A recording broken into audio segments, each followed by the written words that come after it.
ਸਤਿ ਸ਼੍ਰੀ ਅਕਾਲ ਦੋਸਤੋ, ਮੈਂ ਦੀਪ ਦਵਿੰਦਰ ਸਿੰਘ ਗੁਰੂ ਨਗਰੀ ਅੰਮ੍ਰਿਤਸਰ ਤੋਂ ਦਸਤਾਵੇਜ਼ ਚੈਨਲ ਨਾਲ ਜਿੰਨੇ ਵੀ ਦੇਸ਼ ਵਿਦੇਸ਼ ਤੋਂ ਸਾਡੇ ਰੱਬ ਵਰਗੇ ਸਰੋਤੇ ਸਾਨੂੰ ਸੁਣ ਰਹੇ ਨੇ, ਦੇਖ ਰਹੇ ਨੇ, ਸਾਰਿਆਂ ਦਾ ਆਪਾਂ ਸਵਾਗਤ ਕਰਦੇ ਹਾਂ।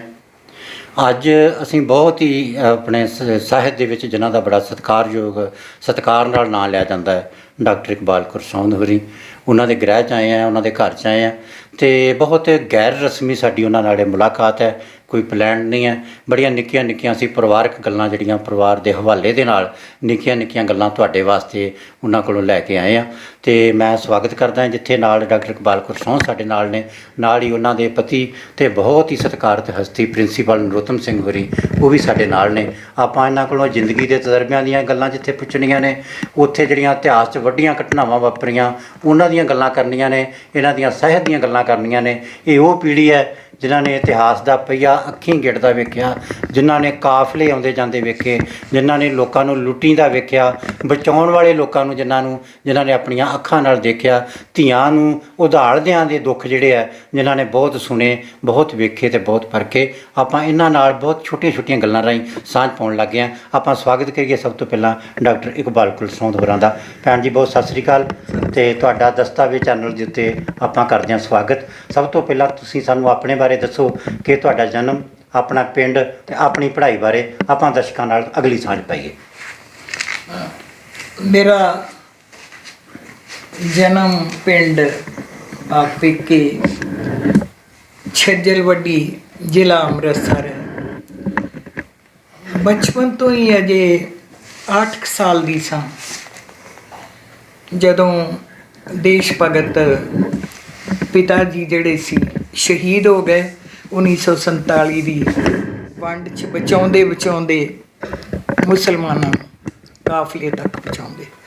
ਉਸ ਤੋਂ ਬਾਅਦ ਫਿਰ ਮੈਂ ਅਤੇ ਮੇਰੀ ਵੱਡੀ ਭੈਣ, ਕੋਈ ਜ਼ਰੀਆ ਨਹੀਂ ਸੀ ਕਿ ਸਾਡੇ ਬੀਜੀ ਪਾਪਾ ਜੀ ਤੋਂ ਬਾਅਦ ਸਾਨੂੰ ਪੜ੍ਹਾ ਸਕਣ, ਅਤੇ ਉਹਨਾਂ ਨੇ ਵਿਚਾਰ ਬਣਾ ਕੇ ਅਤੇ ਸਾਨੂੰ ਇੱਥੇ ਲੈ ਆਂਦਾ ਅੰਮ੍ਰਿਤਸਰ। ਅਤੇ ਇੱਥੇ ਉਹ ਸ਼ਹਿਜ਼ਾਦਾ ਆਨੰਦ ਸਕੂਲ ਦੇ ਵਿੱਚ ਉਸ ਵੇਲੇ ਪੜ੍ਹਾਉਂਦੇ ਸਨ, ਇਕਨੋਮਿਕਸ ਦੇ ਟੀਚਰ ਸਨ, ਬਾਅਦ 'ਚ ਪ੍ਰਿੰਸੀਪਲ ਵੀ ਬਣੇ। ਉਹਨਾਂ ਨੇ ਇੱਥੇ ਲਿਆ ਕੇ ਤਾਂ ਜੋ ਘਰ ਦਾ ਮਾਹੌਲ ਵੀ ਇੰਝ ਨਾ ਲੱਗੇ ਕਿ ਬੱਚੀਆਂ ਨੂੰ ਲੈ ਗਏ ਆ ਭਾਜੀ ਭਾਬੀ ਜੀ ਸਾਨੂੰ ਉੱਥੇ। ਉਹਨਾਂ ਨੇ ਇੱਕ ਤਰੀਕਾ ਬਣਾਇਆ ਕਿ ਉੱਥੇ ਹੋਸਟਲ ਆ ਜਿਹਦੇ 'ਚ ਮੈਂ ਉਹਨਾਂ ਨੂੰ ਰੱਖਣਾ। ਇੱਕ ਲੜਕੀ ਪਿੰਡੋਂ ਗੁਰਸਰਿੰਦਰ ਲੈ ਆਏ ਅਤੇ ਸਾਨੂੰ ਉੱਥੇ ਸਕੂਲ ਦੇ ਕਮਰਿਆਂ ਵਿੱਚ, ਕਿਉਂਕਿ ਹੋਸਟਲ ਤਾਂ ਅਸਲ 'ਚ ਹੈ ਨਹੀਂ ਸੀ, ਉਹ ਕਮਰਿਆਂ ਦੇ ਵਿੱਚ ਸਾਨੂੰ ਅਸੀਂ ਰਾਤ ਭੁੰਜੇ ਸੌਣਾ, ਜਿੱਥੇ ਅਸੀਂ ਇੱਥੇ ਬਹੁਤ ਵੱਡੇ ਘਰ 'ਚੋਂ ਗਏ ਸੀ, ਮਹਿਲਾਂ ਵਾਲੇ ਘਰ 'ਚੋਂ। ਪਰ ਚਲੋ ਸ਼ੁਰੂ ਤੋਂ ਹੀ ਮਾਂ ਨੇ ਸੁਭਾਅ ਦਿੱਤਾ ਹੋਇਆ ਸੀ ਫਾਦਰ ਦੀ, ਦੇਸ਼ ਭਗਤੀ ਕਰਕੇ ਅਸੀਂ ਉਸ ਮਾਹੌਲ ਵਿੱਚ ਢਲ ਗਏ। ਉੱਥੋਂ ਮੈਂ FA ਕਰ ਰਹੀ ਸਾਂ ਜਦੋਂ, ਅਤੇ ਮੇਰੇ ਵੱਡੇ ਭੈਣ ਜੀ ਬੀਰ ਕਲਸੀ ਦੇ ਦਿਮਾਗ 'ਚ ਇੱਕ ਗੱਲ ਰਹਿੰਦੀ ਸੀ ਕਿ ਪਿਤਾ ਨੇ ਇੰਨੀ ਵੱਡੀ ਸ਼ਹਾਦਤ ਦਿੱਤੀ ਹੈ ਅਤੇ ਉਹਨਾਂ ਦੀ ਯਾਦ ਵਿੱਚ ਕਿਉਂ ਨਾ ਇੱਕ ਵਿਦਿਅਕ ਸੰਸਥਾ ਖੋਲ੍ਹੀ ਜਾਵੇ, ਤਾਂ ਜੋ ਉੱਥੇ ਲੜਕੀਆਂ ਨੂੰ ਜਿਹੜੀਆਂ ਅਡਲਟ ਘਰਾਂ 'ਚ ਬੈਠੀਆਂ, ਪਿੰਡਾਂ 'ਚ ਬੈਠੀਆਂ ਦੂਰ ਦੂਰ, ਜਿਨ੍ਹਾਂ ਨੂੰ ਪੜ੍ਹਨ ਦਾ ਮੌਕਾ ਨਹੀਂ ਮਿਲਿਆ, ਉਹਨਾਂ ਨੂੰ ਇੱਥੇ ਲਿਆ ਕੇ ਪੜ੍ਹਾਇਆ ਜਾਵੇ। ਫਿਰ ਨੈਚੁਰਲੀ ਸਾਨੂੰ ਵੀ ਉੱਥੇ ਲੈ ਗਏ। ਉਦੋਂ ਅਜੇ FA ਸਾਂ, ਨਿੱਕੀਆਂ ਨਿੱਕੀਆਂ ਉਮਰਾਂ ਹੁੰਦੀਆਂ, ਪਰ ਸਾਨੂੰ ਵੀ ਉਹਨਾਂ ਨੇ ਪੜ੍ਹਾਉਣ ਲਾ ਦਿੱਤਾ। ਉੱਥੇ ਟਾਂਗਰੇ ਸ਼ਹੀਦ ਗੈਲ ਸਿੰਘ ਸਕੂਲ 'ਚ ਦੂਰ ਦੂਰ ਤੱਕ, ਗੁਰਦਾਸਪੁਰ ਤੱਕ, ਇੱਧਰੋਂ ਜਲੰਧਰ ਤੱਕ ਲੜਕੀਆਂ ਅਡਲਟ ਆਉਂਦੀਆਂ ਸਨ। ਔਰ ਤੁਸੀਂ ਹੈਰਾਨ ਹੋ ਗਏ ਕਿ ਇੱਥੇ ਉਹ ਵੀ ਲੜਕੀਆਂ ਆ ਗਈਆਂ, ਜਿਸ ਤਰ੍ਹਾਂ ਵਾਈਸ ਚਾਂਸਲਰ ਹੈ ਸਮੁੰਦਰੀ ਸਾਹਿਬ, ਉਹਨਾਂ ਦੇ ਸਾਲੇ ਦੀ ਲੜਕੀ ਖਾਨਕੋਟ ਤੋਂ, ਮਾਨਾ ਵਾਲੇ ਸਰਦਾਰਾਂ ਦੀਆਂ, ਹਰ ਪਾਸਿਓਂ ਹੀ ਲੜਕੀਆਂ ਇੱਥੇ ਆ ਗਈਆਂ। ਕੋਈ ਕਮਰੇ ਨਹੀਂ ਸਨ, ਕੋਈ ਬੈਡਸ ਨਹੀਂ ਸਨ, ਥੱਲੇ ਪਰਾਲੀਆਂ, ਉੱਪਰ ਬਿਸਤਰੇ, ਅਤੇ ਰਾਤ ਵੀ ਪੜ੍ਹਾਉਣਾ। ਅਸੀਂ ਰਾਤ ਕਾਫੀ ਦੇਰ ਤੱਕ, ਉਦੋਂ ਗੁੜਗੀਆਂ ਚਾਹਾਂ ਹੁੰਦੀਆਂ ਸੀ, ਪੀ ਲੈਣੀਆਂ, ਅਤੇ ਅਸੀਂ ਉੱਥੇ ਬਹੁਤ ਸਾਰੀ ਮਿਹਨਤ ਕੀਤੀ। ਨਾਲ ਇਹ ਸੀ ਕਿ ਤੁਸੀਂ ਨਾਲ ਪੜ੍ਹਨਾ, ਤੁਸੀਂ FA ਵੀ ਪੂਰੀ ਕਰਨੀ ਹੈ, ਤੂੰ ਛੱਡ ਆਈ ਹੈ, ਤੂੰ BA ਵੀ ਕਰਨੀ ਹੈ। ਉਹ ਅਸੀਂ ਨਾਲ ਪੜ੍ਹਦੇ ਸਾਂ, ਨਾਲ ਪੜ੍ਹਾਉਂਦੇ ਸਾਂ। ਪਰ ਉਹ ਇੱਕ ਐਸੀ ਜਗ੍ਹਾ ਸੀ, ਤੁਸੀਂ ਹੈਰਾਨ ਹੋ ਗਏ ਕਿ ਬਾਅਦ 'ਚ ਜਦੋਂ ਮੈਂ PhD ਕਰਨ ਲੱਗੀ ਡਾਕਟਰ ਦੀਵਾਨ ਸਿੰਘ ਕੋਈ ਯੂਨੀਵਰਸਿਟੀ, ਤੋ ਜਦੋਂ ਲੰਘਦੇ ਹੁੰਦੇ ਸੀ ਉਦੋਂ ਅਜੇ ਟਾਂਗਰਾ ਬਹੁਤ ਆਬਾਦ ਹੋ ਚੁੱਕਾ ਸੀ, ਬਹੁਤ ਜ਼ਿਆਦਾ ਦੁਕਾਨਾਂ ਖੁੱਲ੍ਹ ਗਈ। ਉਹਨਾਂ ਕਹਿਣਾ, ਇਕਬਾਲ ਮੈਂ ਹਮੇਸ਼ਾ ਦੇਖਦਾ ਕਿ ਤੁਸੀਂ ਉੱਥੇ ਕਿਸ ਤਰ੍ਹਾਂ ਉਜਾੜ 'ਚ ਰਹੀਆਂ। ਅਤੇ ਮੈਂ ਜਦੋਂ ਕਹਿਣਾ, ਪ੍ਰੈਸ ਸਾਹਿਬ ਜਦੋਂ ਅਸੀਂ ਆਏ ਹਾਂ ਉਦੋਂ ਤਾਂ ਕੋਈ ਦੁਕਾਨ ਨਹੀਂ ਸੀ, ਅਤੇ ਛੋਟੀ ਛੋਟੀ ਦੀਵਾਰ, ਛੋਟੀ ਸਾਡੀ ਉਮਰ, ਪਰ ਅਸੀਂ ਸਾਰੀ ਰਾਤ ਜਾਗਣਾ ਅਤੇ ਉਹਨਾਂ ਕੁੜੀਆਂ ਦੀ ਰਾਖੀ ਕਰਨੀ। ਉਹ ਜਿਹੜਾ ਇੱਕ ਸੈਂਟਰ ਸੀ, ਕੇਂਦਰ ਸੀ ਸਾਡੇ ਲਈ, ਉਹ ਤਜਰਬਾ ਜਿਹੜਾ ਆਪਣੇ ਆਪ ਵਿੱਚ ਬਹੁਤ ਵੱਡਾ ਹੈ। ਤੁਸੀਂ ਅਗਰ ਠੀਕ ਸਮਝੋਗੇ ਮੈਂ ਤੁਹਾਨੂੰ ਉਹ ਫੋਟੋ ਵੀ, ਗਰੁੱਪ ਫੋਟੋ ਦਿਖਾ ਦਾਂਗੀ। ਅੱਜ ਵੀ 50-60 ਸਾਲ ਹੋ ਗਏ, ਕਿਸੇ ਕੋਈ ਰਾਹ 'ਚ ਮਿਲ ਪਵੇ, ਕਿਸੇ ਨੂੰ ਬਾਹਰ ਯਾਦ ਆ ਜਾਏ, ਉਹਨਾਂ ਨੂੰ ਇੰਝ ਲੱਗਦਾ ਪਤਾ ਨਹੀਂ ਅਸੀਂ ਕੀ ਮਿਲੇ ਹਾਂ। ਅਤੇ ਸਾਨੂੰ ਉਹ ਹੈ ਤੇ ਬੱਚੀਆਂ ਸੀ, ਸਾਨੂੰ ਲੱਗਦਾ ਕਿ ਸਾਡੇ ਬੱਚਿਆਂ ਨਾਲੋਂ ਵੱਧ ਸੀ। ਫਿਰ ਮੈਂ ਸ਼ਾਦੀ ਹੋ ਗਈ, ਉਦੋਂ ਮੈਂ BA ਸੀ, ਨਰੋਤਮ ਹੋਰਾਂ ਦੇ ਮਨ 'ਚ ਸੀ ਕਿ ਮੈਂ ਪੰਜਾਬੀ ਦੀ MA ਕਰ ਲਵਾਂ ਘਰ। ਅਸੀਂ ਸੁਲਤਾਨਵਿੰਡ ਕਿਰਾਏ 'ਤੇ ਰਹਿੰਦੇ ਸੀ। ਮੇਰੇ ਦਿਮਾਗ ਵਿੱਚ ਪਤਾ ਨਹੀਂ ਕੀ ਸੀ, ਮੈਂ ਤੁਹਾਨੂੰ ਇਹ ਦੱਸਣਾ ਚਾਹੂੰ, ਇਹ ਤਾਂ ਗੱਲ ਬੜੀ ਤੁਹਾਡੇ ਇੰਟਰਸਟ ਦੀ ਆ, ਕਿ ਮੇਰੇ ਲਫ਼ਜ਼ ਸੀ ਕਿ ਮੈਂ ਪੰਜਾਬੀ ਦੀ MA ਕਿਉਂ ਕਰਾਂ, ਮੈਂ ਕਰਾਂਗੀ ਪੋਲੀਟੀਕਲ ਸਾਇੰਸ ਦੀ ਕਰਾਂਗੀ, ਮੈਂ ਕੋਈ PCS ਤਾਂ ਦਿਆਂਗੀ, ਪੰਜਾਬੀ ਦੀ MA ਕਰ ਲਾਂ। ਪਰ ਜਦੋਂ ਇਹਨਾਂ ਕਿਹਾ ਕਿ ਤੂੰ ਭਾਜੀ ਹੋਰਾਂ ਨੂੰ, ਮੈਂ ਜੇਠਾਂ ਨੂੰ ਚਿੱਠੀਆਂ ਬਾਹਰ ਲਿਖਦੀ ਹਾਂ, ਮੈਂ ਸਮਝਦਾ ਤੇਰੀ ਪੰਜਾਬੀ ਅੱਛੀ ਆ, ਮੈਂ ਕਰ ਲਈ ਜੀ, ਘਰ ਹੀ ਕਰ ਲਈ। ਅਤੇ ਉਦੋਂ ਪ੍ਰੋਫੈਸਰ ਰਘਵੀਰ ਸਿੰਘ ਹੁੰਦੇ ਸੀ ਖਾਲਸਾ ਕਾਲਜ, ਇੱਕ ਦਿਨ ਆਏ, ਇਹਨਾਂ ਨੇ ਕਿਹਾ ਇਕਬਾਲ ਕਹਿੰਦੀ ਮੈਂ ਘਰ ਹੀ ਪੜ੍ਹਨਾ। ਅਤੇ ਉਹ ਕਹਿੰਦੇ ਤੁਸੀਂ ਮੈਨੂੰ ਦੱਸੋ ਗੁਰਬਖਸ਼ ਸਿੰਘ ਪ੍ਰੀਤ ਲੜੀ ਬਾਰੇ। ਉਹਨਾਂ ਜੋ ਕਿਹਾ ਮੈਂ ਸਮਝ ਲਿਆ। ਅਤੇ ਉਹ ਕਹਿੰਦੇ ਇੱਦਾਂ ਵਾ, ਅਸੀਂ ਅਗਲੇ ਸਾਲ ਮੈਂ ਆਪਣੀ ਵਾਈਫ ਨੂੰ ਵੀ ਕਰਾਵਾਂਗਾ, ਤੁਹਾਨੂੰ ਵੀ ਭਾਬੀ ਜੀ ਨੂੰ ਇਕੱਠੇ ਕਰਾਵਾਂਗੇ। ਉਹ ਚਲੇ ਗਏ। ਮੈਂ ਇਹਨਾਂ ਨੂੰ ਕਿਹਾ ਮੈਂ ਗੱਲ ਸਮਝ ਲਈ ਆ, ਕੋਈ ਨਹੀਂ, ਮੈਂ ਜੇ ਤੁਸੀਂ ਕਹਿੰਦੇ ਮੈਂ ਪੰਜਾਬੀ ਦੀ ਕਰ ਲਾਂ, ਔਰ ਮੈਨੂੰ ਇਹ ਚੰਗਾ ਲੱਗਦਾ, ਬਾਕੀਆਂ ਨੂੰ ਅਗਰ ਹੋਰ ਅੱਛਾ ਲੱਗੇਗਾ ਕਿ ਮੈਂ MA ਪਾਰਟ 1 ਵਿੱਚ ਟੌਪ ਕਰ ਗਈ, ਪ੍ਰਾਈਵੇਟ ਘਰ ਪੜ੍ਹ ਕੇ। ਬਹੁਤ ਚੰਗਾ ਕੀਤਾ ਭੈਣ ਜੀ, ਤੁਸੀਂ ਆਪਣੀ ਪੜ੍ਹਾਈ ਬਾਰੇ ਬੜੀਆਂ ਖੁੱਲ੍ਹ ਕੇ ਗੱਲਾਂ ਸਾਨੂੰ ਕੀਤੀਆਂ। ਪਰ ਅਸੀਂ ਨਾ ਇਹ ਵੀ ਇੱਕ ਚਾਹਾਂਗੇ ਨਾਲ ਆਪਣੇ ਦਰਸ਼ਕ, ਕਿਉਂਕਿ ਇਹ ਦਿਨੇ ਅਗਸਤ ਦਾ ਮਹੀਨਾ ਚੱਲ ਰਿਹਾ, ਅਤੇ ਜਦੋਂ ਪਾਰਟੀਸ਼ਨ ਹੋਇਆ, ਇੱਕ ਤਾਂ ਤੁਹਾਡੀ ਉਮਰ ਉਦੋਂ ਕਿੰਨੀ ਕੁ ਸੀਗੀ, ਅਤੇ ਜਾਂ ਕਿਹੜੀਆਂ ਗੱਲਾਂ ਨੇ ਜਿਹੜੀਆਂ ਤੁਹਾਡੇ ਪਿਤਾ ਜੀ ਦੀਆਂ ਯਾਦਾਂ ਉਸ ਵੱਡੀ ਘਟਨਾ ਦੇ ਨਾਲ ਜਿਹੜੀਆਂ ਤੁਹਾਡੇ ਜਿਹਨ 'ਚ ਵਸੀਆਂ ਨੇ, ਜਿਹਦੇ ਤੋਂ ਬਟਵਾਰਾ ਵਰਗੀ ਕਹਾਣੀ ਤੁਸੀਂ ਸਿਰਜਦੇ ਹੋ। ਤੁਸੀਂ ਬੁੱਢੇ ਸੀ ਦੀ ਹੂਕ ਵਰਗੀਆਂ ਇੱਕ ਉਸ ਪਾਰਟੀਸ਼ਨ ਨਾਲ ਜੁੜੀਆਂ ਬਹੁਤ ਸਾਰੀਆਂ ਕਹਾਣੀਆਂ ਇਕੱਠੀਆਂ ਕਰਕੇ ਤੁਹਾਡੇ ਮਨ ਦੀ ਇੱਕ ਜਿਹੜੀ ਭਟਕਣਾ ਲੱਗੀ ਰਹਿੰਦੀ ਹੈ ਉਸ ਯੁੱਗ ਦੀ, ਆਪਾਂ ਸਾਡੇ ਦਰਸ਼ਕ ਚਾਹੁੰਣਗੇ ਕਿ ਤੁਸੀਂ ਉਹ ਗੱਲਾਂ ਸਾਡੇ ਨਾਲ ਵੀ ਨਾਲ ਦੀ ਨਾਲ ਸਾਡੇ ਨਾਲ ਸਾਂਝ ਪਾਓ ਆਪਣੀ ਪੜ੍ਹਾਈ ਲਿਖਾਈ ਦੇ ਨਾਲ, ਕਿ ਉਹ ਵਰਤਾਰਾ ਜਿਹੜਾ ਤੁਹਾਡੀਆਂ ਅੱਖਾਂ ਦੇ ਸਾਹਮਣੇ ਤੁਸੀਂ ਕਿੱਡੇ ਕੁ ਸੋ ਅਤੇ ਕਿੰਨਾ ਕੁ ਜਿਹਨ ਤੁਹਾਡਾ ਉਸ ਘਟਨਾ ਨੂੰ ਜੋ ਪਕੜ ਪਾਇਆ। ਫਿਰ ਆਪਾਂ ਪ੍ਰਿੰਸੀਪਲ ਸਾਹਿਬ ਨਾਲ ਵੀ ਉਸੇ ਘਟਨਾ ਦਾ ਵਿਊ ਜਿਹੜੇ ਉਹ ਲੈਣੇ ਆ, ਅਤੇ ਨਿੱਕੇ ਇਹ ਦੋ ਗੱਲਾਂ ਸਾਡੇ ਨਾਲ ਆਪਣੇ ਪਿਤਾ ਜੀ ਦੇ ਹਵਾਲੇ ਦੇ ਨਾਲ, ਕਿ ਉਹ ਘਟਨਾਵਾਂ ਜਿਹੜੀਆਂ ਨੇ ਤੁਹਾਡੇ ਜਿਹਨ ਦੇ ਵਿੱਚ ਕਿੰਨੀਆਂ ਕਿੰਨਾਂ ਦਿਨਾਂ ਦੇ ਵਿੱਚ ਰੂਪਮਾਨ ਹੁੰਦੀਆਂ ਨੇ। ਪਿਤਾ ਜੀ ਤੇ ਦੀਪ ਦਵਿੰਦਰ ਜੀ ਸ਼ਹੀਦ ਗੈਲ ਸਿੰਘ ਹੋਰੀ ਬਹੁਤ ਵੱਡੇ ਘਰ 'ਚ ਜ਼ਮੀਨਦਾਰ, ਬਾਪੂ ਜੀ ਬੜੇ ਠੇਕੇਦਾਰ, ਬਹੁਤ ਵੱਡੇ ਦਿੱਲੀ ਜਿਹੜੀਆਂ ਬਿਲਡਿੰਗਾਂ ਬਣੀਆਂ, ਮੈਨੂੰ ਉਹ ਲੇਖਕ ਦਾ ਨਾਮ ਭੁੱਲਦਾ ਹੈ ਜਿਨ੍ਹਾਂ ਦੇ ਫਾਦਰ ਨੇ, ਖੁਸ਼ਵੰਤ ਸਿੰਘ ਹੋਰਾਂ ਦੇ ਫਾਦਰ, ਉਹਨਾਂ ਦੇ ਬਰਾਬਰ ਕੰਮ ਜਦੋਂ ਹੋਇਆ, ਉਹ ਬਾਪੂ ਜੀ ਏਡੇ ਵੱਡੇ ਠੇਕੇਦਾਰ ਸੀ। ਲੇਕਿਨ ਅਜੀਬ ਗੱਲ ਹੈ ਕਿ ਪਾਪਾ ਜੀ ਨੂੰ ਉਹ ਨਾਲ ਲੈ ਗਏ ਅਤੇ ਕੰਮ ਸ਼ੁਰੂ ਹੋ ਗਿਆ, ਥੋੜ੍ਹਾ ਬਹੁਤ ਵੱਡਾ ਸੀ। ਇੱਕ ਨੇੜੇ ਪਿੰਡ ਮੁੱਛਲ 'ਚ ਰਾਏ ਬਹਾਦਰ ਵਿਸਾਖਾ ਸਿੰਘ ਹੋਰਾਂ ਦਾ ਨਾਮ ਬੜਾ ਮਸ਼ਹੂਰ, ਸਾਰਿਆਂ ਨੇ ਸੁਣਿਆ ਹੈ, ਉਹਨਾਂ ਨੇ ਬਹੁਤ ਵੱਡੀਆਂ ਬਿਲਡਿੰਗਾਂ ਉੱਥੇ। ਉਹਨਾਂ ਦੇ ਫਾਦਰ ਆਏ ਕਿ ਤੁਸੀਂ ਇਹ ਬੇਟੇ ਨੇ 10ਵੀਂ ਕਰ ਲਈ, ਲੈ ਜਾਓ। ਬਾਪੂ ਜੀ ਲੈ ਗਏ, ਲੇਕਿਨ ਪਾਪਾ ਜੀ ਬੜੀ ਛੇਤੀ ਵਾਪਸ ਆ ਗਏ, ਅਤੇ ਉਹਨਾਂ ਨੂੰ ਤਾਇਆ ਜੀ ਕਹਿੰਦੇ ਸਾਂ ਰਾਏ ਬਹਾਦਰ ਵਿਸਾਖਾ ਸਿੰਘ, ਉਹਨਾਂ ਨੇ ਬੜਾ ਕੰਮ ਕੀਤਾ, ਉਹਨਾਂ ਨੂੰ ਫਿਰ ਰਾਏ ਬਹਾਦਰ ਦਾ ਤਗਮਾ ਵੀ ਮਿਲਿਆ। ਅਤੇ ਪਾਪਾ ਜੀ ਨੇ ਇੱਥੇ ਆ ਕੇ ਉਹਨਾਂ ਦੇ ਅੰਦਰ ਕੋਈ ਜਜ਼ਬਾ ਹੀ ਬਚਪਨ ਤੋਂ ਐਸਾ ਸੀ, ਆਲੇ ਦੁਆਲੇ ਚਾਚੀ ਮੇਮਾ ਤਾਏ ਆ, ਸਾਰੇ ਬਹੁਤ ਸੌਖਾ ਕੰਮ ਆ ਰਹਿਣ ਨੂੰ। ਪਰ ਉਹਨਾਂ ਨੇ ਆਉਂਦਿਆਂ ਹੀ ਇੱਥੇ ਆਪਣੇ ਬਾਪੂ ਜੀ ਉੱਥੇ ਸਨ, ਘਰ ਖੋਲ੍ਹ ਦਿੱਤੇ, ਸਾਰਾ ਸਮਾਨ ਗਲੀਚੇ ਗਲੂਚੇ ਉਹ ਦੇ ਦਿੱਤੇ। ਮੈਂ ਕਹਿਣਾ ਨਹੀਂ ਚਾਹੁੰਦੀ ਜ਼ਿਲ੍ਹੇ 'ਚ ਜਿਹੜੇ ਸਰਦਾਰ ਸਨ ਅਤੇ ਜਿਹੜੇ ਗਹਿਣੇ ਸੀ ਬੀਜੀ ਦੇ ਉਹ ਸਾਰੇ ਉੱਥੇ ਗੋਰੇ ਵਾਲਾ ਗੁਰਦੁਆਰਾ ਬਣਾਤਾ, ਉੱਥੇ ਛੱਬੇ ਬਣਾਤੇ, ਉੱਥੇ ਆਪ ਵੀ ਸੇਵਾ ਕੀਤੀ, ਗੋਡਿਆਂ ਤੇ ਗਿੱਟਿਆਂ ਤੇ ਖਰਾ। ਮਤਲਬ ਸਾਰੀ ਉਮਰ ਨਾ ਇਸ ਪਲ ਲਾਈ ਉਹਨਾਂ ਦਾ। ਮੈਂ ਇੱਕ ਅੱਧੀ ਗੱਲ ਤੋਂ ਹੀ ਸਮਝ ਜਾਓਗੇ ਕਿ ਉਹ ਸਿਰਫ 8 ਆਨੇ ਅਠਿਆਨੀ ਜਿਹਨੂੰ ਕਹਿੰਦੇ ਉਹਨਾਂ ਦੀ ਜੇਬ 'ਚ ਹੁੰਦੀ ਸੀ। ਉਹ ਫਿਰ ਉਹ ਪਹਿਲਾਂ ਉਹ ਅਕਾਲੀ ਲਹਿਰ 'ਚ ਰਹੇ, ਉਹ ਸ਼੍ਰੋਮਣੀ ਕਮੇਟੀ ਦੇ ਵੀ 2 ਸਾਲ ਮੈਂਬਰ ਰਹੇ, ਉੱਥੇ ਵੀ ਜਿਹੜੀਆਂ ਗੁਰੂ ਦਾ ਮੋਰਚਾ ਜਾਂ ਉਹਨਾਂ ਜੇਲ੍ਹਾਂ ਕੱਟੀ। ਉਸ ਤੋਂ ਬਾਅਦ ਜਦੋਂ ਆਜ਼ਾਦੀ ਦੀ ਤਹਿਰੀਕ ਚੱਲ ਗਈ, ਦੇਸ਼ ਦੀ ਆਜ਼ਾਦੀ ਦਾ, ਫਿਰ ਪਾਪਾ ਜੀ ਕਾਂਗਰਸ 'ਚ ਆ ਗਏ। ਫਿਰ ਜਗ੍ਹਾ ਜਗ੍ਹਾ 'ਤੇ ਜੇਲ੍ਹਾਂ ਉਹਨਾਂ ਸਾਥੀਆਂ ਨਾਲ ਕੱਟੀਆਂ। ਉਸ ਤੋਂ ਬਾਅਦ ਉਹ ਕਮਿਊਨਿਸਟ ਬਣ ਜਾਂਦੇ ਆ ਕਾਫੀ ਸਮੇਂ ਪਹਿਲਾਂ ਹੀ, ਜਲਦੀ।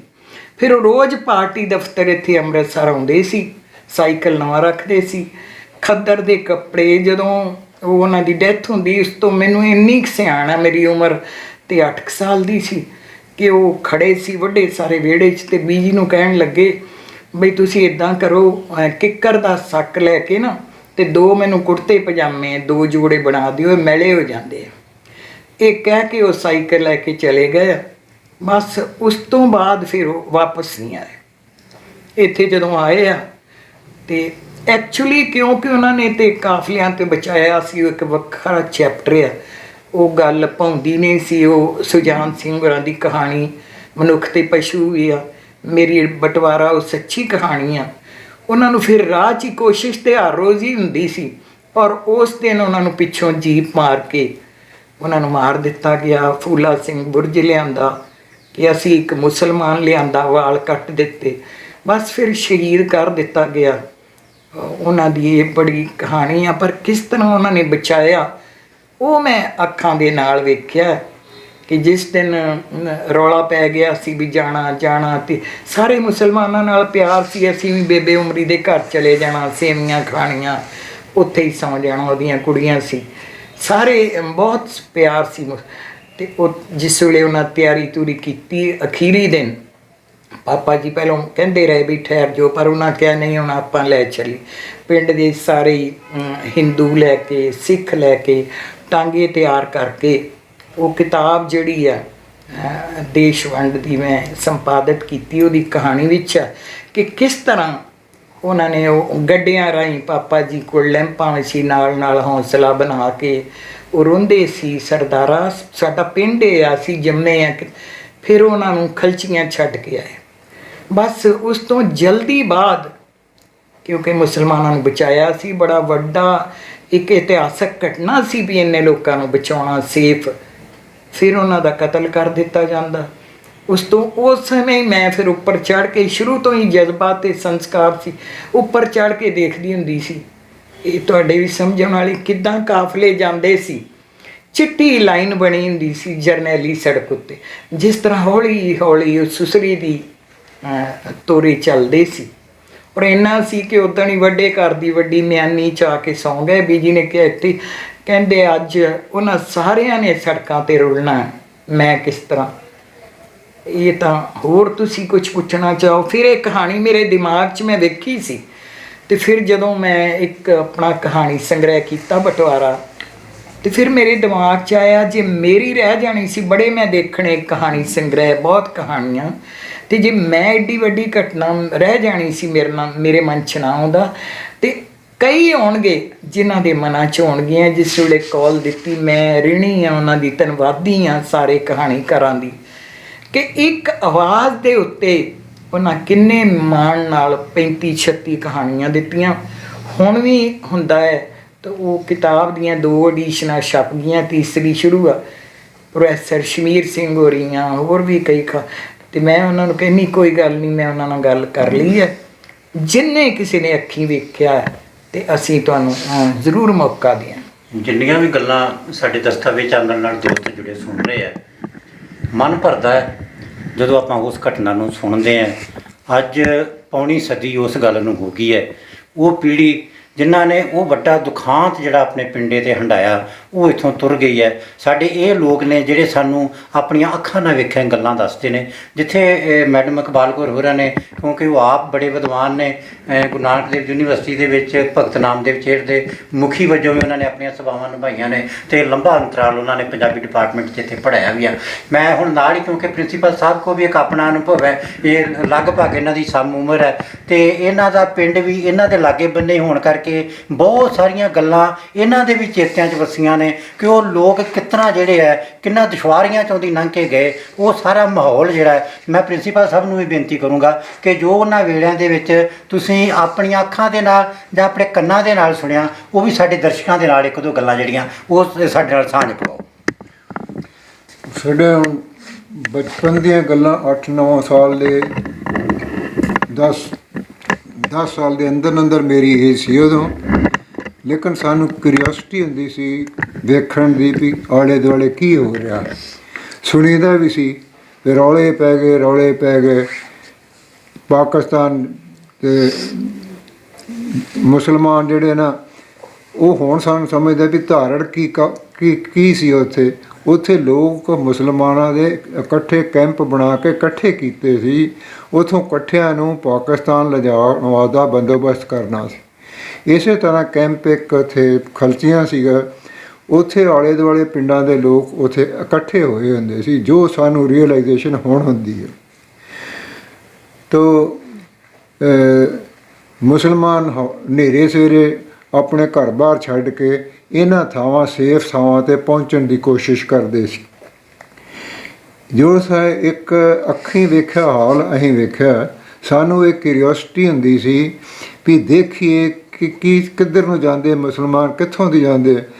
ਉਹ ਹੁਣ ਕਈ ਦਫਾ ਸਾਡੇ ਪਿੰਡ ਦੇ ਦਰਮਿਆਨ ਇੱਕ ਉੱਚੀ ਸਾਰਾ ਟਿੱਬਾ ਜਿਹਨੂੰ ਕਹਿੰਦੇ ਹੁੰਦੇ ਨਾ, ਉੱਚੀ ਜਗ੍ਹਾ ਲੈਂਡ, ਰੇਤਲੀ ਜਗ੍ਹਾ ਉੱਚੀ ਬਣੀ ਹੁੰਦੀ ਸੀ, ਜ਼ਮੀਨ ਉੱਚੀ ਸੀ। ਉਹ ਅਸੀਂ ਵੀ ਵੇਖਣਾ, ਉਹਦੇ ਪਰਲੇ ਪਾਸੇ ਨੀਵੀਂ ਥਾਂ ਹੋਣੀ, ਲਾਗੇ ਪਿੰਡ। ਉਹ ਧਾਰ ਦੇ ਲਾਗੇ ਜਾ ਕੇ ਉਹਨਾਂ ਨੇ ਹੌਲੀ ਪਿੱਛੇ ਹਨੇਰੇ ਸਵੇਰੇ ਵਿਚਾਰਿਆਂ ਨੇ ਬਚ ਕੇ ਨਿਕਲਣ ਦੀ ਕੋਸ਼ਿਸ਼ ਕਰਨੀ। ਤੋ ਇੱਕ ਦਫਾ ਅਸੀਂ ਇਹ ਵੇਖਣ ਡਏ ਸਾਂ ਵੀ ਉਹ ਪਲਕ ਕਿਹੋ ਜਿਹੇ ਹੁੰਦੇ ਮੁਸਲਮਾਨ ਜਾਣ ਡੇ, ਜਿਹੜੇ ਕਿੱਧਰ ਨੂੰ ਜਾਣ ਡੇ, ਕਿੱਧਰ ਨੂੰ ਆਉਂਦੇ ਆ।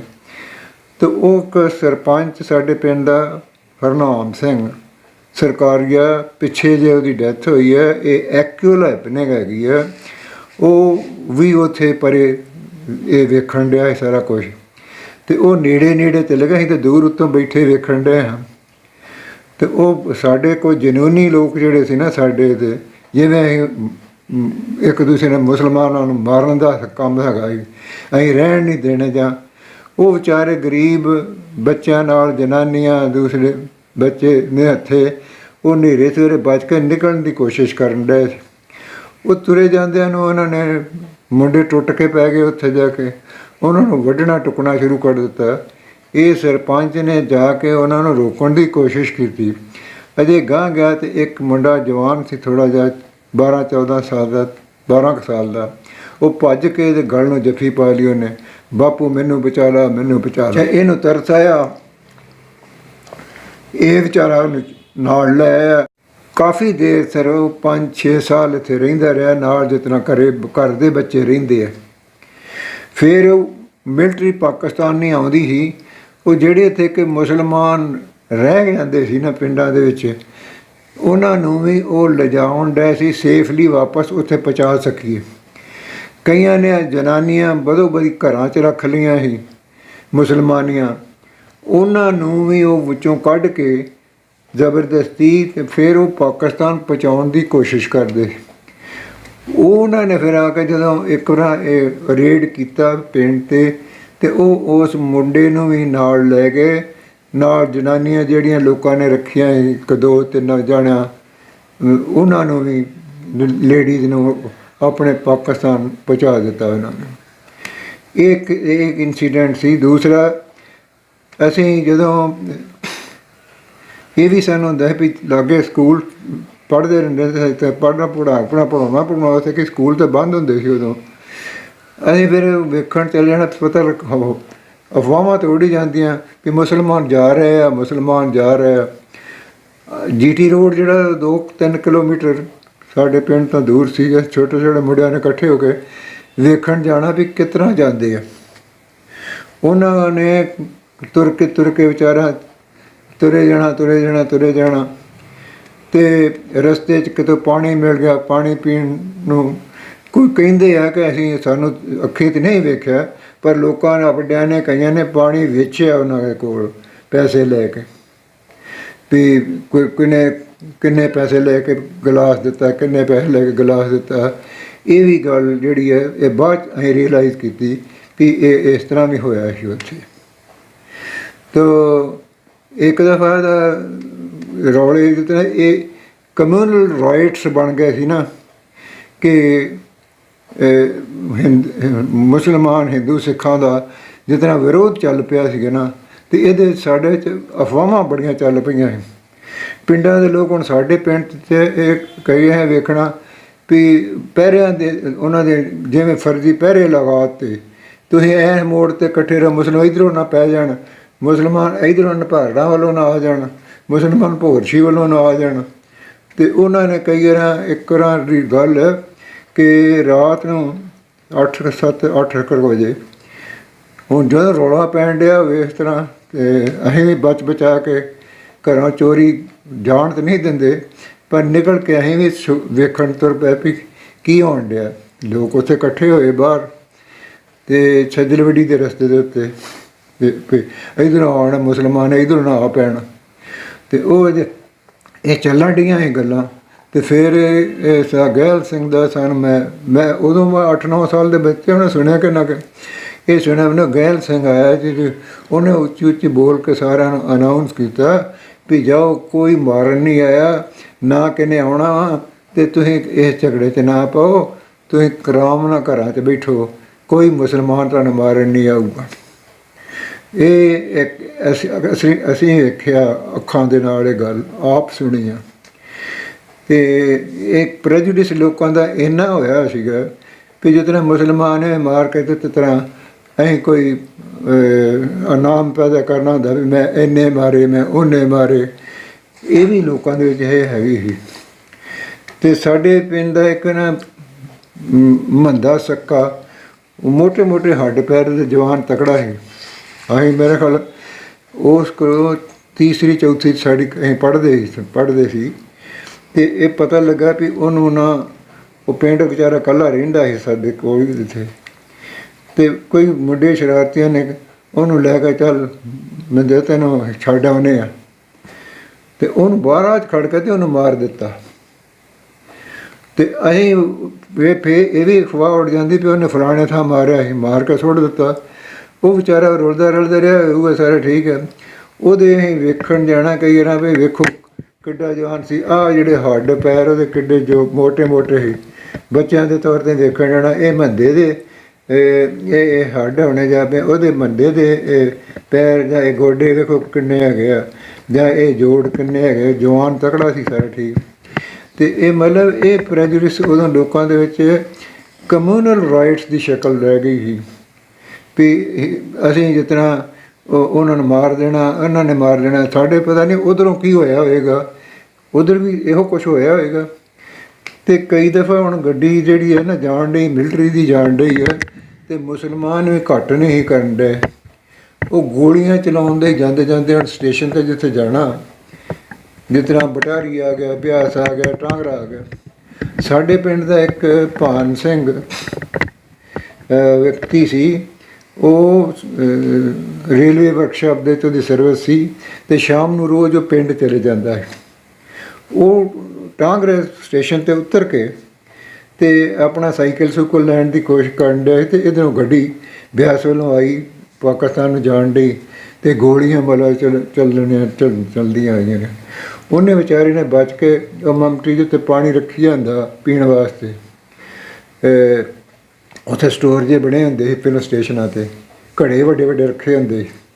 ਉਹਦੀ ਉਹਲੇ ਲੁਕਣ ਦੀ ਕੋਸ਼ਿਸ਼ ਕੀਤੀ, ਲੇਕਿਨ ਉਹਦੇ ਫਿਰ ਵੀ ਇੱਕ ਗੋਲੀ ਲੱਗ ਗਈ। ਉਹਨੂੰ ਚੁੱਕ ਕੇ ਬੇਹੋਸ਼ੀ ਦੇ ਵਿੱਚ ਪਿੰਡ ਲਿਆਂਦਾ। ਉਹਨੇ ਡਾਕਟਰ ਕਿਹੜੇ ਵਿਚਾਰਿਆਂ ਕਰਨਾ ਸੀ, ਉਹ ਡਾਕਟਰ ਫਿਜ਼ਲਵੜੀ ਦਾ ਇਹਨਾਂ ਦੇ ਪਿੰਡ ਦਾ ਹਜ਼ਾਰਾ ਸਿੰਘ ਹੁੰਦਾ ਸੀ। ਉਹਨੇ ਫੋਲ ਫਾਲਣ ਦੀ ਕੋਸ਼ਿਸ਼ ਕਰਕੇ ਹੱਥ ਪਾ ਕੇ ਕੱਢਣ ਦੀ ਕੋਸ਼ਿਸ਼ ਕੀਤੀ ਵੀ ਗੋਲੀ ਮੈਂ ਲੱਭ ਕੇ ਕੱਢ ਦਿਆਂ, ਪਰ ਉਹ ਕਿਹੜਾ ਸਰਜਨ ਸੀ ਉਹਨੇ ਕਰਨੇ, ਤੇ ਓੜ ਪੋੜ ਉਹਨੇ ਕਰਨ ਵਾਲੀ ਗੱਲ ਸੀ। ਲੇਕਿਨ ਉਹ ਪਿੰਡ ਆ ਕੇ ਤੇ ਉਹਨੂੰ ਉਹਦੀ ਡੈੱਡ ਬੋਡੀ ਉੱਥੇ ਪਿੰਡ ਪਹੁੰਚ ਗਈ। ਵੀ ਇਹ ਇਸ ਤਰ੍ਹਾਂ ਦੇ ਵੀ ਹਵਾਲੇ ਹੁੰਦੇ ਸੀ ਵੀ ਮੁਸਲਮਾਨ ਵੀ ਜਿਹੜੇ ਸੀ ਉਹ ਵੀ ਕਮਿਊਨਲ ਹੋਏ ਸੀ, ਜਣਾ ਉਹਨਾਂ ਦੀ ਆਰਮੀ ਵੀ ਪ੍ਰੈਜਡਿਸ ਸੀ ਇਸ ਗੱਲ ਤਾਂ, ਤੇ ਉਹ ਜਾਣਾ ਤੇ ਸਟੇਸ਼ਨਾਂ 'ਤੇ ਗੋਲੀਆਂ ਚਲਾਉਂਦੇ ਚਲੇ ਗਏ।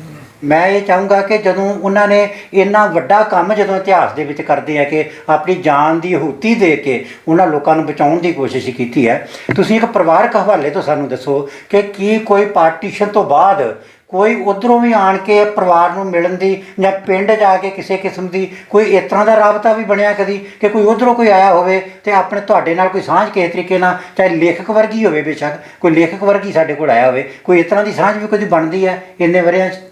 ਨਹੀਂ, ਇਸ ਤਰ੍ਹਾਂ ਦੀ ਤੇ ਨਹੀਂ ਬਣਦੀ ਜੀ। ਇੱਕ ਤੇ ਉਮਰ ਦੇ ਲਿਹਾਜ਼ ਨਾਲ ਜਦੋਂ ਤੱਕ ਉਹਨਾਂ ਦੀਆਂ ਯਾਦਾਂ ਸੀ, ਅਸੀਂ ਛੋਟੇ ਸਾਂ।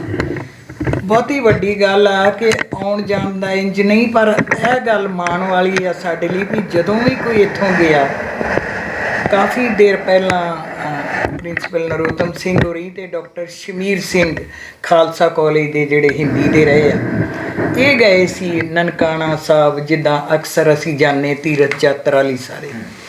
ਉੱਥੇ ਇਹਨਾਂ ਨੂੰ ਹੁਣ ਜ਼ੇਨ 'ਚੋਂ ਬਹੁਤ ਮੰਨੇ ਪਰਮੰਨੇ ਰਾਈਟਰ ਵੀ ਆ, ਪ੍ਰੋਗਰੈਸ ਸਭੀ ਸਨ। ਜਦੋਂ ਉਹ ਬੈਠੇ ਆ ਤੇ ਉਹਨਾਂ ਨੇ ਪਾਪਾ ਜੀ ਦੀ ਗੱਲ ਕਰਕੇ ਤੇ ਰੋਣ ਲੱਗ ਪਏ ਸੀ ਕਿ ਅਸੀਂ ਅੱਜ ਵੀ ਚਾਹੁੰਦੇ ਹਾਂ ਕਿ ਅਸੀਂ ਉਹਨੂੰ ਮਿਲ ਸਕੀਏ, ਸਿਰਫ ਦਿਮਾਗ 'ਚੋਂ ਨਹੀਂ ਆਉਂਦਾ। ਬੜੇ ਨੋਨ ਤੁਸੀਂ ਵੀ ਜਾਣਦੇ ਹੋਗੇ ਉਹਨਾਂ ਨੂੰ।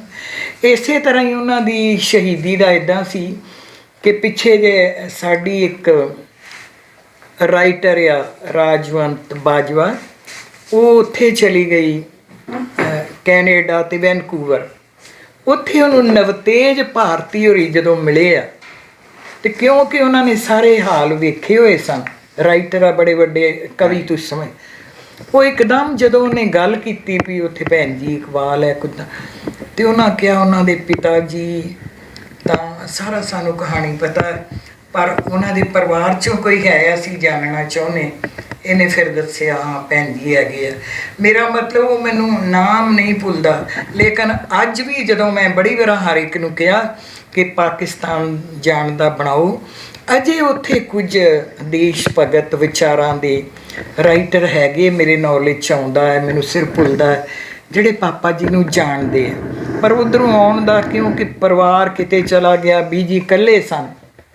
ਲੇਕਿਨ ਮੈਂ ਇੱਕ ਗੱਲ ਜ਼ਰੂਰ ਐਡ ਕਰਨਾ ਚਾਹਾਂਗੀ, ਉੱਥੋਂ ਜਿਹੜੀ ਸਾਰੇ ਆਏ ਸਨ, ਸਾਡੇ ਆਲੇ ਦੁਆਲੇ ਪਿੰਡ ਸਨ, ਚੌਹਾਨ ਬੜਾ ਵੱਡਾ ਪਿੰਡ ਆ, ਉਹਦੇ ਨਾਲ ਉੱਥੋਂ ਦੇ ਪ੍ਰਿੰਸੀਪਲ ਵਰਿਆਮ ਸਿੰਘ ਹੋਰੀ ਹੁੰਦੇ ਸੀ, ਉਹਨਾਂ ਦੇ ਹੁਣ ਬੇਟਾ ਲਾਇਬ੍ਰੇਰੀਅਨ ਤੁਹਾਨੂੰ ਪਤਾ ਕੈਨੇਡਾ ਚਲੇ ਗਿਆ, ਰਾਈਟਰ ਵੀ ਹੈ। ਖੇਲਾ ਪਿੰਡ, ਉੱਥੇ ਸਾਰੇ ਹੀ ਮੁਸਲਮਾਨ ਸਨ।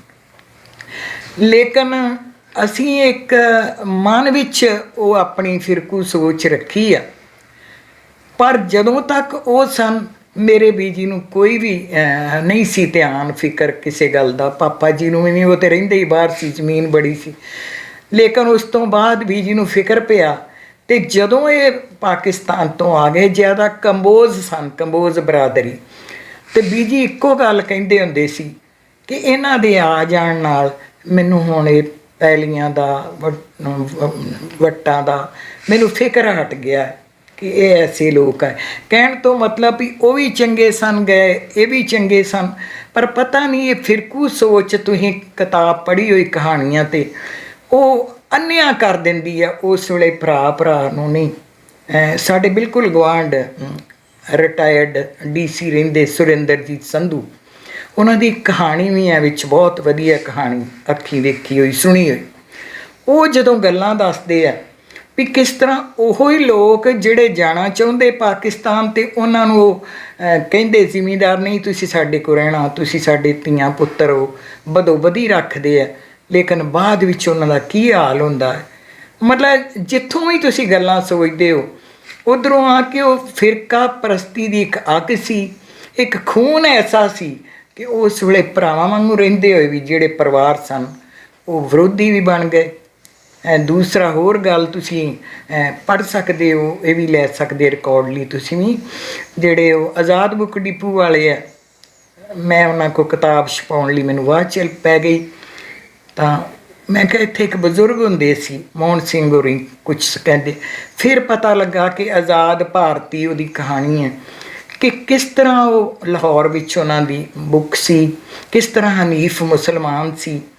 ਉਹ ਜਾਨ ਸਨ ਮੋਹਨ ਸਿੰਘ ਹੋਰਾਂ ਦੀ, ਪਲ ਪਲ ਦੇ ਉੱਤੇ ਕਰ ਰਹਿਣਾ ਕੀ ਆ, ਕਿਸ ਤਰ੍ਹਾਂ ਉਹਨਾਂ ਆਪ ਉਹਨਾਂ ਦੀ ਦੁਕਾਨ ਉੱਥੇ ਵੱਖਰੀ ਸੈੱਟ ਕੀਤੀ, ਕਿੱਦਾਂ ਮਾਂ ਪਿਆਰ ਕਰਦੀ ਸੀ, ਮਤਲਬ ਬੜੇ ਗਹਿਰੇ ਪਿਆਰ ਦੀਆਂ ਡੂੰਘੇ ਰਿਸ਼ਤਿਆਂ ਦੀਆਂ ਗੱਲਾਂ ਜਿਹੜੀਆਂ ਸੀ ਉਹ ਬਸ ਉਹ ਜਨੂਨ ਕਰਕੇ ਖਤਮ ਹੋ ਗਈ। ਮੈਂ ਇਹ ਵੀ ਭੈਣ ਜੀ ਤੁਹਾਡੇ ਕੋਲ ਚਾਹੂੰਗਾ ਕਿ ਬੇਸ਼ੱਕ ਉਸ ਦੌਰ 'ਚ ਜਾਂ 2-4 ਸਾਲ ਬਾਅਦ ਵੀ ਤੁਹਾਡੇ ਆਂਢ ਗੁਆਂਢ ਜਿਹੜੀਆਂ ਕੋਈ ਕੁੜੀਆਂ ਜਿਹੜੀਆਂ ਤੁਹਾਡੀ ਉਮਰ ਦੀਆਂ ਸੀਗੀਆਂ ਜਾਂ ਕੋਈ ਸਿਆਣੀ ਉਮਰ ਦੇ ਬੰਦੇ ਪਿੰਡ ਛੱਜਲ ਵਿੱਢੀ ਦੇ, ਕੋਈ ਜੇ ਉਹਨਾਂ ਦੇ ਨਾਮ ਸਾਨੂੰ ਦੱਸ ਸਕੋ ਕਿ ਕੋਈ ਮਸ਼ਹੂਰ ਆਦਮੀਆਂ ਦੇ ਜਿਸ ਤਰ੍ਹਾਂ ਬਾਅਦ 'ਚ ਵੀ ਨਾਂ ਲਏ ਜਾਂਦੇ ਆ, ਕੋਈ ਕੁੜੀਆਂ ਜਿਹੜੀਆਂ ਤੁਹਾਡੀਆਂ ਹਾਨਣ ਜਾਂ ਕੋਈ ਜਿਹੜੀਆਂ ਤੁਹਾਡੀਆਂ ਮਾਵਾਂ ਦੀਆਂ ਹਾਨਣ ਔਰਤਾਂ, ਕੋਈ ਲਾਗੇ ਚਾਗੇ ਦੀਆਂ ਮੁਸਲਮਾਨ ਔਰਤਾਂ, ਕੋਈ ਨਾਮ ਉਹਨਾਂ ਦੇ ਯਾਦ ਹੁੰਦੇ ਹੋਣ? ਹਨੀਫਾ ਤੇ ਸਾਇਦਾ ਸੀ ਜਿਹੜੀਆਂ ਮੇਰੀਆਂ ਸਹੇਲੀਆਂ ਸੀ। ਖਲੀਫਾ, ਹਨੀਫਾ ਅੱਛਾ, ਤੇ ਸਾਇਦਾ ਤੇ ਬੇਬੇ ਉਮਰੀ ਜਿਹੜੀ ਬਹੁਤ ਜ਼ਿਆਦਾ ਪਿਆਰ ਕੀਤਾ, ਜਿਹੜੀ ਕਾਫਲੇ 'ਚ ਵੀ ਭੇਜਣੀ ਮੁਸ਼ਕਲ ਸੀ। ਇੱਕ ਲੱਦਾ ਸੀ ਜਿਹਦੇ ਕੋਲੋਂ ਵੀ ਜੀ ਉਹ ਰੇਜੇ ਭੇਜਦੇ ਹੁੰਦੇ ਸੀ, ਫਿਰ ਕਹਿਣਾ ਉੱਥੋਂ ਲੈ ਆਓ। ਤੇ ਇੱਕ ਪ੍ਰਿੰਸੀਪਲ ਸਾਹਿਬ ਨੇ ਗੱਲ ਕੀਤੀ ਆ ਔਰਤਾਂ ਲਿਆਉਣ ਦਾ, ਇਹ ਗੱਲ ਬੜੀ ਇੱਕ ਮਾਇਨਾ ਰੱਖਦੀ ਹੈ ਔਰ ਸ਼ਾਇਦ ਪਾਪਾ ਜੀ ਦੀ ਸ਼ਹੀਦੀ ਦਾ ਇੱਕ ਉਹ ਵੀ ਕਾਰਨ ਬਣੀ। ਸਾਡੇ ਪਿੰਡ ਦੇ ਸਰਪੰਚ, ਕਿਉਂਕਿ ਪਾਪਾ ਜੀ ਨੂੰ ਚਾਚਾ ਜੀ ਕਹਿੰਦੇ ਸਨ, ਇੱਕ ਦਿਨ ਸਵੇਰੇ ਸਵੇਰੇ ਆ ਗਏ ਕਿ ਚਾਚਾ ਜੀ ਔਲਾਦ ਨਹੀਂ ਸੀ ਉਹਨਾਂ ਦੀ, ਕਿ ਮੈਂ ਸ਼ਾਇਦ ਇੱਕ ਲੜਕੀ ਵੀ ਸੀ, ਹੈਰਾਨ ਦੀ ਗੱਲ ਲੜਕੀ ਹੈਗੀ ਸੀ ਪਰ ਔਲਾਦ ਜਿਹਨੂੰ ਅਸੀਂ ਮੂਰਖ ਮਨ ਸਮਝਦੇ ਹਾਂ ਲੜਕੇ ਦਾ, ਕਿ ਮੈਂ ਰਾਤੀ ਇੱਕ ਬੱਚੀ ਨੂੰ ਲੈ ਆਇਆ, ਕਾਫਲਾ ਜਾ ਰਿਹਾ ਸੀ ਚੌਹਾਨਾਂ ਕੋਲ, ਪਾਣੀ ਪੀਣ ਨਿਕਲੀ ਸੀ ਤੇ ਉਹ ਰਾਤ ਉਹਦੀ ਰੋਂਦਿਆਂ ਘਿੱਗੀ ਨਹੀਂ ਬੱਜੀ, ਇੰਨਾ ਰੋਈ ਆ ਤੇ ਮੈਂ ਉਹਨੂੰ ਵਾਪਸ ਕਰਨਾ ਚਾਹੁੰਦਾ। ਤੇ ਪਾਪਾ ਜੀ ਤਾਂ ਅੱਗੇ ਹੀ ਇਸ ਸੇਵਾ ਲਈ ਤਿਆਰ ਸੀ। ਉਹਨਾਂ ਕਿਹਾ ਚਲੋ, ਘੋੜੀ ਤੇ ਜਾ ਰਹੇ ਸੀ, ਕੁੜੀ ਨਾਲ ਬੈਠੀ ਸੀ, ਬੜਾ ਵਿਚਾਰੀ ਰੋਂਦੀ ਸੀ। ਉੱਥੇ ਉਤਰਨ ਲੱਗਿਆ ਵੀ ਆਦਾਬ ਬੜੀ ਸ਼ੁਕਰਗੁਜ਼ਾਰ ਸੀ। ਜਦੋਂ ਵਾਪਸ ਆ ਰਹੇ ਸੀ ਤੇ ਸਾਡੀ ਆਪਣੀ ਬਰਾਦਰੀ ਚੀਵਾੜੇ ਵਾਲੇ ਉਹਨਾਂ ਨੂੰ ਕਹਿੰਦੇ ਸਨ, ਭਾਵ ਕੋਠੀਆਂ ਵਾਲੇ ਬਿਲਕੁਲ ਬਾਹਰ ਸੀ, ਉਹ ਅੰਦਰੋਂ ਆਏ ਆ। ਉਹ ਦੇਖੋ ਜਿਹੜੇ ਬਚਾਉਂਦੇ ਸੀ ਉਹਨਾਂ ਪ੍ਰਤੀ ਪਹਿਲੋਂ ਹੀ ਸੋਚ ਇਹ ਸੀ ਫਿਰ ਮਾਰਨਾ ਹੀ ਸੀ। ਉਹਨਾਂ ਨੇ ਆਖਿਆ ਵੀ ਤੂੰ ਕੌਣ ਹੁੰਨਾ ਮੁਸਲਮਾਨਾਂ ਦੀਆਂ ਕੁੜੀਆਂ ਬਚਾਉਣ ਵਾਲਾ? ਪਾਪਾ ਜੀ ਖੜੇ ਸੀ ਤਾਂ ਡਾਕਟਰ ਜਰਾ ਸਿੰਘ ਹੋਰੀ ਪਿੱਛੋਂ ਆ ਗਏ। ਉਹਨਾਂ ਕਿਹਾ ਵੀ ਚਾਚਾ ਜੀ ਤੁਸੀਂ ਘਰ ਚਲੋ, ਮੈਂ ਇਹਨਾਂ ਨਾਲ ਗੱਲ ਕਰਦਾ। ਸੋ ਇਸ ਕਿਸਮ ਦੀਆਂ ਵੀ ਗੱਲਾਂ ਬਹੁਤ ਵਾਪਰੀਆਂ। ਅਗਰ ਬਹੁਤ ਡੂੰਘੇ ਚਲੇ ਜਾਓ ਮਨ ਉਦਾਸ ਹੁੰਦੇ ਆ, ਕਿਸ ਤਰ੍ਹਾਂ ਉੱਧਰੋਂ ਹਾਲ ਹੋਏ ਆ, ਕਿਸ ਤਰ੍ਹਾਂ ਇੱਧਰੋਂ ਹੋਏ ਆ।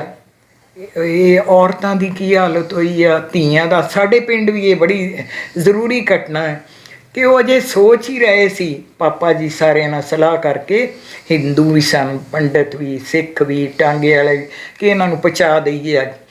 ਤੇ ਇੱਕਦਮ ਪਤਾ ਲੱਗਾ ਅਸਤਾਨੀ ਜੀ, ਟੀਚਰਾਂ ਨੂੰ ਅਸਤਾਨੀ ਜੀ ਕਹਿੰਦੇ ਸਾਂ, ਮੈਂ ਵੀ ਉਹਦੇ ਕੋਲ ਪੜ੍ਹੀ, ਬਹੁਤ ਸੋਹਣੀ, ਵੈਰੀ ਬਿਊਟੀਫੁਲ ਪੁੰਜੀ। ਅਸੀਂ ਬਹਿ ਕੇ ਪੜ੍ਹਦੇ ਹੁੰਦੇ ਸੀ, ਉਹ ਪੀੜ੍ਹੀ 'ਤੇ ਬਹਿੰਦੀ। ਉਹ ਕਿਸੇ ਨੇ ਆ ਕੇ ਕਿਹਾ ਕਿ ਅਸਤਾਨੀ ਜੀ ਤੇ ਉਹਦੀਆਂ ਧੀਆਂ ਸਰਦਾਰ ਜੀ ਭੱਜ ਗਈਆਂ ਉੱਥੇ ਖੂਹ ਦੇ ਵਿੱਚ ਡੁੱਬਣ। ਫਿਰ ਇਹ ਸਾਰੇ ਇਕੱਠੇ ਹੋ ਕੇ ਖਿੱਚ ਕੇ ਲਿਆਏ ਉਹਨਾਂ ਨੂੰ। ਪਾਪਾ ਜੀ ਨੇ ਨਾਲ ਆਪਣੇ ਲਏ, ਸਾਰੇ ਹੀ ਹੈ ਹੀ ਆਪਣੇ ਸਨ, ਉਹ ਉਹਨਾਂ ਲਈ ਸੀ, ਉਹ ਲੋਕਾਂ ਲਈ ਸੀ, ਲੋਕ ਉਹਨਾਂ ਲਈ ਸੀ। ਤੇ ਉਹਨਾਂ ਨੂੰ ਵਾਪਸ ਕੇ ਨਹੀਂ ਅਸੀਂ ਧੀਓ ਤੁਹਾਨੂੰ ਪਹੁੰਚਾਵਾਂਗੇ। ਸੋ ਤੁਸੀਂ ਤੇ ਕਹਾਣੀ ਲਿਖੀ ਆ, ਸੁਣਿਆ ਬਜ਼ੁਰਗਾਂ ਕੋਲੋਂ। ਉਹ ਕਿਤਾਬ ਫਿਰ ਮਾਸਟਰ ਚੌਹਾਣਾ ਸਿੰਘ ਦੇ ਮੈਨੂੰ ਯਾਦ ਆ ਗਿਆ, ਸੁਖਦੇਵ ਢੰਡ। ਸੁਖਦੇਵ ਢੰਡ ਹੋਰੀ ਇੱਥੇ ਆਏ, ਉਹਨਾਂ ਦੇ ਫਾਦਰ ਦੀ ਆ ਪ੍ਰਿੰਸੀਪਲ ਜਿਹੜੇ ਆ ਵਰਿਆਮ ਸਿੰਘ ਦੀ ਕਹਾਣੀ। ਉਹ ਕਿਤਾਬ ਉੱਥੋਂ ਪੜ੍ਹ ਕੇ ਨਾ ਆਏ, ਇੱਥੇ ਜਦੋਂ ਜਾ ਕੇ ਗਏ ਆ ਤੇ ਮੈਂ ਅੱਜ ਵੀ ਵੇਖ ਰਹੀ ਸੀ, ਇੱਕ ਇੱਕ ਕਹਾਣੀ ਬਾਰੇ ਉਹਨਾਂ ਵਰਣਨ ਕੀਤਾ। ਕੁਲਜੀਤ ਮਾਨ ਆ ਕੈਨੇਡਾ ਦਾ, ਅੱਛਾ ਲੇਖਕ ਆ, ਬਹੁਤ ਸੋਹਣਾ ਲਿਖਦਾ ਹੈ ਇੱਕ ਇੱਕ ਕਹਾਣੀ ਦਾ। ਔਰ ਸਾਰੇ ਕਹਿੰਦੇ ਵੀ ਅਸੀਂ ਪੜ੍ਹਦੇ ਪੜ੍ਹਦੇ ਰੋਂਦੇ ਹਾਂ। ਉਹ ਤੇ ਕਹਾਣੀਕਾਰਾਂ ਦੀਆਂ ਕਹਾਣੀਆਂ ਮੇਰੀਆਂ ਨਹੀਂ, ਪਰ ਮਤਲਬ ਕਿ ਅੱਜ ਵੀ ਉਹ ਜਿਹੜੇ ਵਿਚਾਰ ਆ ਉਹ ਸਾਨੂੰ ਇੰਨੇ ਟੁੰਬਦੇ ਆ ਕਿ ਅਸੀਂ ਉਦਾਸ ਹੋ ਜਾਂਦੇ। ਤੇ ਉਹ ਇੰਨੇ ਦੁਖੀ ਹੁੰਦੇ ਸੀ ਇੱਥੋਂ ਜਾ ਕੇ, ਘਰ-ਬਾਰ ਛੱਡ ਕੇ। ਤੇ ਉਹ ਮਤਲਬ ਇਹ ਨਾਰਾ ਲਾਈ ਜਾਂਦੇ ਸੀ, ਜਨਾ ਤੇਰਾ ਬੇੜਾ ਫਨਾ, ਜਨਾ ਤੇਰਾ ਬੇੜਾ ਫਨਾ। ਇਹ ਮਤਲਬ ਅਸੀਂ ਆਪਣੇ ਕੰਨਾਂ ਨਾਲ ਸੁਣਦੇ ਰਹੇ ਹਾਂ ਵੀ ਉਹ ਕਿੰਨੇ ਕੁ ਤੰਗ ਹੋਣਗੇ ਜਾਂ ਕਿੰਨੇ ਕੁ ਫਰਸਟ੍ਰੇਟਡ ਸੀਗੇ ਜਦ ਜਾਣ ਡੇ ਜਨਾਹ ਨੂੰ ਗਾਲਾਂ ਕੱਢਦੇ ਜਾਂਦੇ ਸੀ।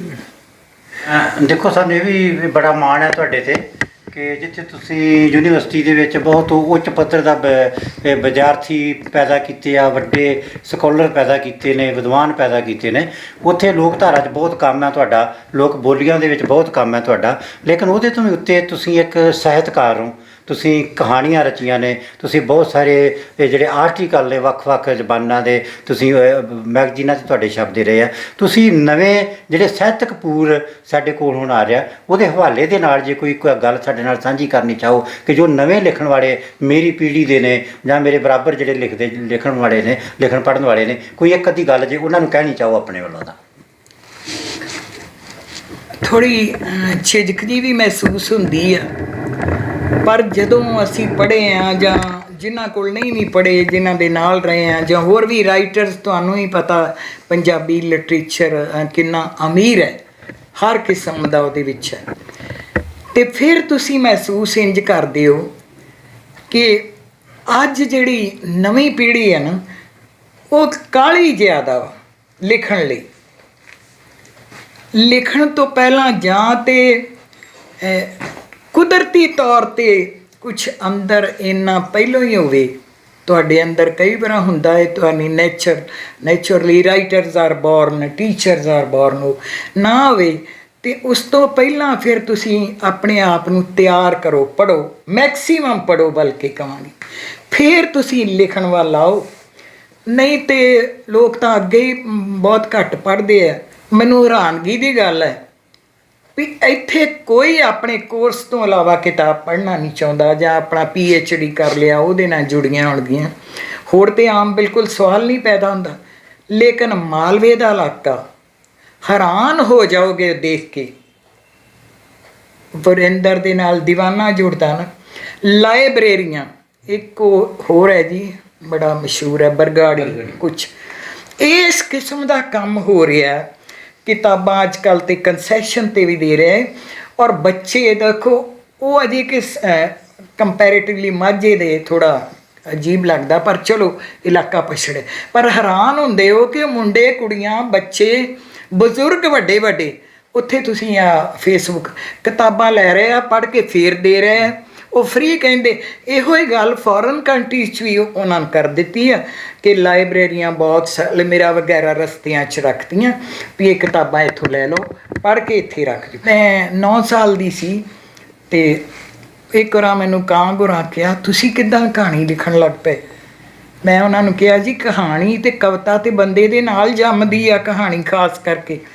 ਮੈਂ ਕਿਹਾ ਮੈਂ 9 ਸਾਲ ਦੀ ਸੀ ਅਤੇ ਮੈਂ ਨਾ ਝਰੀਟ ਲਿਆ ਕੁਛ ਕਰਮਾਂ ਦੇ, ਕੁਛ ਲਫ਼ਜ਼ 'ਤੇ ਗਿਆ ਭੁੱਲ ਸਰ, ਲੇਕਿਨ ਸੀ ਕਿ ਸਾਡੇ ਦਾਦੇ ਨੇ ਮਿਸ਼ਰੀ ਚੱਕ ਸ਼ਾਦੀ ਕਰ ਲਈ, ਕੋਈ ਗੱਲ ਹੋਈ, ਉਹ ਮੈਂ ਬੀਜੀ ਨੂੰ ਸੁਣਾਈ। ਬੀਜੀ, ਮੈਂ ਕਿਹਾ ਬੀਜੀ ਮਾਂ ਜੀ ਨੂੰ ਹੀ ਸੁਣਾਵਾਂ? ਕਹਿੰਦੇ ਜਿਸ ਵੇਲੇ ਮੈਂ ਕਿਹਾ ਨਾ, ਉਹਨਾਂ ਨੇ ਕਿਹਾ ਵੀ ਗੁੱਡੀਏ ਅੱਜ ਲਿਖ ਦਿੱਤੀ, ਉਹ ਖਬਰਦਾਰ ਮੁੜ ਕੇ ਇਹ ਗੱਲਾਂ ਲਿਖੀ, ਤੇਰੇ ਦਾਦੇ ਨੂੰ ਸੀ ਲੋੜ ਅਤੇ ਉਹਨੇ ਮੈਨੂੰ ਵਿਆਹ ਲਿਆ ਦਿੱਤਾ, ਤੂੰ ਕੌਣ ਹੁੰਦੀ ਆ ਇਹ ਗੱਲਾਂ ਲਿਖਣ ਵਾਲੀ? 9 ਸਾਲ ਦਾ ਬੱਚਾ ਡਰ ਵੀ ਜਾਂਦਾ, ਚਲੋ ਮਜ਼ਬੂਤ ਵੀ ਰਹੇ, ਦੇਸ਼ ਵੰਡ ਵੇਖਿਆ, ਕਾਫਲੇ ਜਾਂਦੇ। ਉਸ ਤੋਂ ਬਾਅਦ ਮੈਂ ਕਾਫੀ ਦੇਰ ਕਹਾਣੀ ਕਵਿਤਾ ਨਹੀਂ ਲਿਖੀ। ਜਿਹੜੀ ਬੁੱਕ ਰਿਲੀਜ਼ ਹੁੰਦੀ ਮੈਂ ਦੇਖਦੀ ਹਾਂ, ਕੋਈ ਵੀ ਮੇਰੇ ਵਰਗਾ ਵੀ ਹੋ ਸਕਦਾ, ਨਾਲੇ ਉਹ ਕਿਤਾਬ ਦੇ ਪੈਸੇ ਖਰਚੇ, ਫਿਰ ਉਹ ਚਾਹ ਪਾਣੀ ਦੇ ਖਰਚੇ, ਉਸ ਤੋਂ ਵੱਡਾ ਮਾਣ ਸਨਮਾਨ ਇੰਨਾ ਦੇਵੇ, ਮਹਿੰਗੇ ਸ਼ਾਲ ਦੇਵੇ, ਇਹ ਤਾਂ ਫਿਰ ਨਾਲੇ ਉਹ ਸਾਰਾ ਕੁਛ ਉਹ ਕਰੇ। ਰਾਈਟਰ ਆ, ਕਿੱਡਾ ਵੱਡਾ ਉਹ ਆਂਦੇ ਹੁੰਦੇ ਆ ਲੇਖਕ, ਤੇ ਬਹੁਤ ਵੱਡਾ ਗੁਰਬਾਣੀ ਦੀ ਤੁਕਿਆ ਕੁਛ ਭੁੱਲਦੀ ਹੈ। ਜਦੋਂ ਅਸੀਂ 550ਵਾਂ ਗੁਰਪੁਰਬ ਆਗਮਨ ਦਿਵਸ ਮਨਾ ਰਹੇ ਸਾਂ, ਹਰ ਜਗ੍ਹਾ ਦੇ ਉੱਤੇ ਬੁਲਾਇਆ ਜਾਂਦਾ ਸੀ। ਮੈਂ ਕਦੀ ਇਹੋ ਜਿਹੀਆਂ ਗੱਲਾਂ ਕਰਦੀ ਤੇ ਨਹੀਂ, ਤੁਹਾਨੂੰ ਦੱਸਣ ਲਈ। ਤਾਂ ਮੈਨੂੰ ਪਹਿਲਾਂ ਡਾਕਟਰ ਜੋਗਿੰਦਰ ਸਿੰਘ ਕੈਰੋਂ ਹੋਰਾਂ ਬੁਲਾਇਆ, ਉੱਥੇ ਬਾਬੇ ਦੀ ਬੀੜ ਜਿਹੜਾ ਕਾਲਜ ਆ, ਉੱਥੇ ਬਾਬਾ ਬੁੱਢਾ ਕਾਲਜ। ਇੱਕ ਜਗ੍ਹਾ ਕਿਸਾਨ ਜਥੇਬੰਦੀਆਂ ਨੇ ਬੁਲਾਇਆ, ਮੈਨੂੰ ਯਾਦ ਆਉਂਦਾ, ਹੋਰ ਤਾਂ ਕੋਈ ਆਉਂਦਾ ਨਹੀਂ। ਤੇ ਜਦੋਂ ਕੈਰੋਂ ਸਾਹਿਬ ਦੇ ਉੱਥੇ ਮੈਂ ਬੋਲੀ ਤੇ ਉਹਨਾਂ ਨੇ ਕਿਹਾ ਵੀ ਭੈਣ ਜੀ ਆ ਲਓ ਲਿਫਾਫਾ, ਪੈਸੇ ਲਓ। ਮੈਂ ਕਿਹਾ ਨਹੀਂ ਡਾਕਟਰ ਸਾਹਿਬ, ਇਹ ਸੋਚਿਓ ਨਾ ਕਦੀ, ਤੁਸੀਂ ਮੈਨੂੰ ਮੰਗਵਾ ਲਿਆ, ਤੁਸੀਂ ਛੱਡ ਆਉਣਾ, ਇਹ ਨਹੀਂ ਗੱਲ ਹੋਏਗੀ। ਮੇਰੇ ਮਨ 'ਚ ਆਇਆ ਗੱਲ ਅਸੀਂ ਬਾਬੇ ਨਾਨਕ ਦੀ ਕਰ ਰਹੇ ਹਾਂ, ਅਸੀਂ ਉਹ ਕਿਉਂ ਪੈਸੇ ਲੈ ਰਹੇ, ਤੇ ਕਿਸਾਨਾਂ ਦਾ ਤੇ ਦੇਣ ਦਾ ਸਵਾਲ ਹੀ। ਤੇ ਮੈਨੂੰ ਨਾਲ ਹੀ ਮੇਰੇ ਅੱਛੇ ਹੀ, ਚਲੋ ਨੋਨ ਕਹਿ ਦਿਆਂਗੀ, ਜ਼ਿਆਦਾ ਹੋਰ ਲਫ਼ਜ਼ ਨਹੀਂ ਵਰਤੀ, ਉਹ ਕਹਿਣ ਲੱਗਾ ਮੈਡਮ ਜੀ ਜਿੱਥੇ ਵੀ ਜਾਓ ਪੈਸੇ ਤੇ ਪੂਰੇ ਦਿੰਦੇ ਨਹੀਂ ਗੇ, ਤੇ ਫਾਇਦਾ ਕੀ ਹੋਇਆ ਫਿਰ ਜਾਣ ਦਾ। ਹਰ ਗੱਲ ਨਾਲ ਦੇਖੋ, ਜੇ ਪੈਸੇ ਨਹੀਂ ਕਿਸੇ ਨੇ ਦੇਣੇ ਤੇ ਫਿਰ ਜਾਣਾ ਵੀ ਆ, ਮਤਲਬ ਅਸੀਂ ਇੰਜ ਨਾ ਸੋਚੀਏ। ਤੁਹਾਨੂੰ ਮੈਂ ਇਹ ਗਿਆਨ ਦੇ ਦਿਆਂ ਕਿ ਨੋ ਬੋਡੀ ਰੀਡਸ ਹੀਅਰ, ਇਹ ਬਲਾਕ 'ਚ ਅਸੀਂ ਰਹਿੰਦੇ ਹਾਂ। ਕੋਈ ਔਰਤ ਜਿਹੜੀ ਆ ਉਹ ਕਿਤਾਬ ਨਹੀਂ ਫੜਨਾ ਚਾਹੁੰਦੀ, ਤੇ ਨਾ ਕੋਈ ਬੰਦਾ। ਕਿਤਾਬਾਂ ਛਾਪੀ ਜਾਂਦੇ, ਸਿਰਫ ਇੱਥੇ ਕਰਨਲ ਸਾਹਿਬ ਦੀ ਵਾਈਫ ਹੈ ਤਾਂ ਉਹ ਮੈਂ ਦੇ ਆਉਣੀ, ਫਿਰ ਉਹ ਪੜ੍ਹ ਕੇ ਖੁਸ਼ ਹੁੰਦੀ ਆ, ਉਹ ਗਾਂ ਦੇ ਦਿੰਦੀ ਆ। ਪਰ ਜੇ ਐਡੀ ਵੱਡੀ ਕੌਲਨੀ 'ਚ ਜਿੱਥੇ ਇੰਨੇ ਲੋਕ ਹਰ ਤਰ੍ਹਾਂ ਹੀ ਬਹੁਤ ਵੈਲ ਟੂ ਡੂ ਆ, ਉਹ ਨਹੀਂ ਪੜ੍ਹਦੇ ਤੇ ਹੋਰ ਕੌਣ ਪੜ੍ਹਦਾ? ਲਗਨ ਕਿਹਨੂੰ ਆ ਪੜ੍ਹਨ 'ਚ? ਲੇਕਿਨ ਕਿਉਂ ਨਹੀਂ ਅਸੀਂ ਬਠਿੰਡੇ ਵਾਲਿਆਂ ਵਾਂਗੂ ਧਾ ਕਰ ਲੈਂਦੇ ਬਈ ਇਹ ਜਿਹੜਾ ਨਹੀਂ ਪੜ੍ਹ ਕੇ ਆਉਂਦਾ ਕੋਈ ਕਿਤਾਬ, ਇਹ ਵੀ ਇੱਕ ਤਰੀਕਾ ਬਣਾਓ, ਮੈਂ ਨਾਲ ਉਹ ਗੱਲਾਂ ਕੱਟੀ ਜਾਇਓ ਜਿਹੜੀ ਨਾ ਠੀਕ ਲੱਗੇ। ਇੱਥੇ ਸੀਨੀਅਰ ਫੋਰਮ ਹੈ ਮੇਰਾ ਖਿਆਲ, ਡਾਕਟਰਸ, ਮੈਜਿਸਟ੍ਰੇਟ, ਸਾਰੇ ਸੀਨੀਅਰ ਸਿਟੀਜ਼ਨ ਦਾ, ਪਰ ਸ਼ਾਇਦ ਨਾਮ ਕੋਈ ਅੱਜ ਤੋਂ 7-8-10 ਸਾਲ ਪਹਿਲਾਂ ਦੀ ਗੱਲ ਹੈ। ਅੱਬਲ ਤੇ ਕੌਣ, ਆਮ ਆਦਮੀ ਨੂੰ ਤੇ ਬੁਲਾਉਂਦਾ ਹੀ ਕੋਈ ਨਹੀਂ, ਕਿਤੇ ਵੀ ਨਹੀਂ ਬੁਲਾਉਂਦਾ, ਸਿੱਧੀ ਗੱਲ ਆ, ਨਾ ਲੈਕਚਰ ਲਈ ਨਾ ਕੋਈ ਉਹਨਾਂ ਮੈਨੂੰ ਬੁਲਾ ਲਿਆ ਤੇ ਮੈਂ ਗੁਰੂ ਗੋਬਿੰਦ ਸਿੰਘ ਜੀ ਤੇ ਬੋਲੀ। ਉਹਨਾਂ ਦਾ ਟੌਪਿਕ ਇਹ ਸੀ, ਉੱਥੇ ਸੀ ਪਹਿਲੇ ਜਿਹੜੇ DC ਰਹੇ ਸਰਬਜੀਤ ਸਿੰਘ ਹੋਰੀ, ਉਹਨਾਂ ਨੇ ਵੀ ਗੱਲਬਾਤ ਕੀਤੀ, ਮੈਂ ਵੀ ਕੀਤੀ। ਉੱਥੇ ਸਨ ਡਾਕਟਰ ਅਦਲੱਖਾ, ਡਾਕਟਰ ਹਰਦਾਸ, ਇਹ ਸਾਰੇ ਜਿਹੜੇ ਡਾਕਟਰਸ ਵਕੀਲ ਵੱਡੇ ਵੱਡੇ ਸਨ। ਮੇਰਾ ਖਿਆਲ ਮੈਂ ਗੁਰੂ ਨਾਨਕ ਦੇਵ ਤੇ ਯਾਦ ਨਹੀਂ ਕੁਛ ਆਉਂਦਾ। ਉਹਨਾਂ ਮਗਰੋਂ ਕਿਹਾ ਦੇਖੋ ਐਸ ਅੰਮ੍ਰਿਤਸਰ ਦੀ ਗੱਲ ਹੈ, ਜਿੱਥੇ ਦਰਬਾਰ ਸਾਹਿਬ ਹੈ, ਗੁਰਦੁਆਰੇ ਹੈ ਬੜੇ, ਮੰਦਰ ਵੀ ਬੜੇ ਆ, ਪਰ ਗੱਲ ਮੈਂ ਕਿਉਂਕਿ ਗੁਰੂਆਂ ਦੀ ਬਾਣੀ ਦੀ ਕਰ ਰਹੀ ਤਾਂ ਕਰ ਰਹੀ। ਉਹਨਾਂ ਨੇ ਕਿਹਾ ਵੀ ਜੇ ਗੁਰਬਾਣੀ ਇਹ ਦੱਸਦੀ ਆ ਜਪਜੀ ਸਾਹਿਬ, ਆਸਾ ਦੀ ਵਾਰ, ਤੇ ਫਿਰ ਇਹ ਤਾਂ ਇਹਦਾ ਪ੍ਰਚਾਰ ਹੋਣਾ ਚਾਹੀਦਾ, ਇਹ ਸਾਨੂੰ ਮਿਲਣੀ ਚਾਹੀਦੀ, ਅਸੀਂ ਪੜ੍ਹੀਏ। ਸਾਂਝੀ ਵਾਲਤਾ ਦੀ ਗੱਲ ਸੀ। ਮੈਂ ਵੀ ਚਾਹੂੰਗਾ ਕਿ ਦਸਤਾਵੇਜ਼ ਦੇ ਦਰਸ਼ਕਾਂ ਨੂੰ, ਸਾਨੂੰ ਜਿਹੜੀ ਤੁਹਾਡਾ ਪੜ੍ਹਾਈ ਲਿਖਾਈ ਦਾ ਜਿਹੜਾ ਤੁਹਾਡਾ ਆਪਣਾ ਫੀਲਡ ਸੀਗਾ ਲੋਕ ਧਾਰਾ ਦਾ, ਉਹਦੇ 'ਤੇ ਕੁਝ ਉਹਦੇ ਹਵਾਲੇ ਦੇ ਨਾਲ ਸਾਡੇ ਦਰਸ਼ਕਾਂ ਦੇ ਨਾਲ ਇੱਕ ਦੋ ਗੱਲਾਂ ਸਾਂਝੀਆਂ ਕਰੋ। ਜੇ ਕਿ ਲੋਕ ਧਾਰਾ ਦੇ ਵਿੱਚ ਤੁਹਾਡਾ ਕੰਮ ਜਿਹੜਾ ਗੁਰੂ ਨਾਨਕ ਦੇਵ ਯੂਨੀਵਰਸਿਟੀ ਦੇ ਵਿੱਚ ਰਹਿੰਦਿਆਂ ਉਹਦਾ ਕੀ ਤਜਰਬੇ ਨੇ ਤੁਹਾਡੇ? ਉੱਥੇ ਡਿਪਾਰਟਮੈਂਟ ਵਿੱਚ ਜਿਹੜਾ ਕਿਸੇ ਨੂੰ ਕੋਈ ਪੀਰੀਅਡ ਮਿਲ ਜਾਏ, ਉਦੋਂ ਡਾਕਟਰ ਕਰਨੈਲ ਸਿੰਘ ਥਿੰਦ ਹੋਰੀ ਹੁੰਦੇ ਸੀ, ਤੇ ਉਹਨਾਂ ਨੇ ਮੈਨੂੰ ਕਿਹਾ ਇੱਕ ਵਾਰ ਆ ਕੇ ਇਕਬਾਲ ਤੂੰ ਲੇਖ ਲਿਖ ਕੇ ਲਿਆਏਂਗੀ ਕੋਈ? ਮੈਂ ਕਿਹਾ ਜੀ ਦੱਸੋ। ਸੁਭਾਅ ਥੋੜ੍ਹਾ ਸੰਗਾਊ ਸੀ, ਸੁਭਾਅ ਵੱਖਰੇ ਕਿਸਮ ਦਾ, ਜਿਹੜਾ ਅੱਜ ਕੱਲ੍ਹ ਨਹੀਂ। ਮੈਂ ਕਦੀ ਨਹੀਂ ਸਿੱਖਿਆ ਮੈਂ ਆ ਕਰ ਸਕਦੀ, ਮੈਂ ਲਿਖਾਂਗੀ, ਮੈਨੂੰ ਦਿੱਤਾ ਜਾਵੇ ਅੱਗੇ ਅੱਗੇ ਹੋ ਕੇ। ਮੈਂ ਪੰਜਾਬੀ ਲੋਕ ਨਾਚ ਗਿੱਧਾ ਲਿਖ ਕੇ ਲੈ ਗਈ। ਉਹ ਕਹਿਣ ਲੱਗੇ ਇਹ ਤਾਂ ਬੜਾ ਅੱਛਾ ਰਿਸਰਚ ਪੇਪਰ ਬਣ ਸਕਦਾ। ਖੈਰ ਚਲੋ ਨਾ ਛਾਪ ਛੂਪ ਦਿੱਤਾ। ਫਿਰ ਉਹ ਕਹਿੰਦੇ ਵੀ ਤੇਰਾ ਇਹਦੇ ਨਾਲ ਕੋਈ ਤੁਆਰਫ ਹੈਗਾ? ਉਸ ਵੇਲੇ ਮੈਂ ਉਹਨਾਂ ਨੂੰ ਦੱਸਿਆ ਕਿ ਤੁਆਰਫ ਕਿਸ ਤਰ੍ਹਾਂ ਹੋਇਆ, ਇਹਦਾ ਆਰੰਭ ਕਿਸ ਤਰ੍ਹਾਂ ਹੋਇਆ। ਉਹ ਇਸ ਤਰ੍ਹਾਂ ਹੈ ਦੀਪਦਵਿੰਦਰ ਜੀ ਕਿ ਪਾਪਾ ਜੀ ਕਿਉਂਕਿ ਸਿੰਘ ਸਭਾ ਲਹਿਰ ਤੋਂ ਚੱਲੇ ਸੀ, ਉਹਦੇ ਅਨੁਸਾਰ ਬਿਲਕੁਲ ਗਿੱਧੇ ਗੀਤ ਸੰਗੀਤ ਘਰ ਵਿੱਚ ਸਮਾਜ ਸੁਧਾਰ ਦੀ ਗੱਲ ਸੀ, ਉਹ ਬੰਦ ਸੀ। ਇਹਨਾਂ ਸਮਾਜ ਸੁਧਾਰ ਕੇ ਚੂੜਾ ਨਹੀਂ ਪਹਿਨਣਾ, ਵੰਗਾਂ ਨਹੀਂ ਪਹਿਨਣੀਆਂ। ਉਹਦਾ ਹੀ ਨਤੀਜਾ ਸੀ ਕਿ ਮੇਰੀਆਂ 2 ਭੈਣਾਂ ਦੀ ਸ਼ਾਦੀ ਅਕਾਲ ਤਖਤ ਫੋਟੋਆਂ ਵੀ ਹੈਗੀਆਂ, ਲੱਭ ਲਾਂਗੀ, ਗੁਰਦੁਆਰੇ ਵਿੱਚ ਹੋਈਆਂ ਚਿੱਟੇ ਕੱਪੜਿਆਂ 'ਚ। ਵਾਹ। ਸਾਰੀਆਂ ਭੂਆ ਸਾਡੀਆਂ ਵੀ ਹੁਣ ਤੱਕ, ਸਾਡੇ ਬੱਚਿਆਂ ਦੀਆਂ ਵੀ ਓਨੀਆਂ ਹੀ ਸਿੰਪਲ ਸ਼ਾਦੀਆਂ ਹੁੰਦੀਆਂ, 3ਜੀ ਪੀੜ੍ਹੀ ਤੱਕ ਚੱਲਦੇ ਆ। ਅੱਗੇ ਵਾਹਿਗੁਰੂ ਜਾਣੇ ਕਿਸ ਤਰ੍ਹਾਂ ਬਣਦਾ ਹੈ। ਸੋ ਉਹ ਘਰ 'ਚ ਮਾਹੌਲ ਸੀ ਕਿ ਉੱਥੇ ਬਿਲਕੁਲ ਕੋਈ ਸੰਗੀਤ ਨਹੀਂ, ਨੱਚਣਾ ਨਹੀਂ, ਕਿਤੇ ਜਾਣਾ ਨਹੀਂ, ਕੋਈ ਗੱਲ ਹੈ ਹੀ ਨਹੀਂ ਸੀ। ਅਤੇ ਮੈਂ ਉਹਨਾਂ ਨੂੰ ਫਿਰ ਦੱਸਿਆ, ਡਾਕਟਰ ਸਾਹਿਬ ਮੈਂ ਲਿਖਿਆ ਥੋੜ੍ਹਾ ਜਿਹਾ। ਉਹਦਾ ਕਾਰਨ ਇਹ ਆ ਕਿ ਮੈਂ 10ਵੀਂ ਕੀਤੀ ਸੀ, ਇੱਕ ਕਾਮਰੇਡ ਹੋਰ ਸੀ ਦਸੰਦਾ ਸਿੰਘ, ਉਹਨਾਂ ਦੀ ਬੇਟੀ ਸੀ, ਅਤੇ ਪ੍ਰੀਤਨਗਰ ਵਾਲੇ ਨਵਤੇਜ ਹੋਰੀ ਭੈਣ ਜੀ ਕਲਸੀ ਕੋਲ ਟਾਂਗਰੇ ਗਏ, ਸਾਡੀ ਵੱਡੀ ਭੈਣ, ਉਹੀ ਸਾਡੇ ਗਾਰਡੀਅਨ ਸੀ ਉਹ, ਕਿ ਸਾਨੂੰ 2 ਲੜਕੀਆਂ ਚਾਹੀਦੀਆਂ ਆਰਟਿਸਟ। ਹੁਣ 10ਵੀਂ ਕਰਕੇ ਤੁਸੀਂ ਕਿੰਨੀ ਕੁ ਤੁਹਾਡੀ ਉਮਰ ਹੁੰਦੀ ਆ, ਤੁਸੀਂ ਫਿਰ ਇੱਕ ਆਸ਼ਰਮ ਟਾਈਪ 'ਚ ਰਹਿ ਰਹੇ ਹੁੰਦੇ ਆ।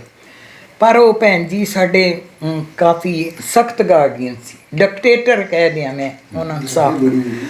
ਅਸੀਂ ਦੋਵੇਂ ਚਲੇ ਗਏ, ਸਾਨੂੰ ਉੱਥੇ ਛੱਡ ਕੇ ਆ ਗਏ।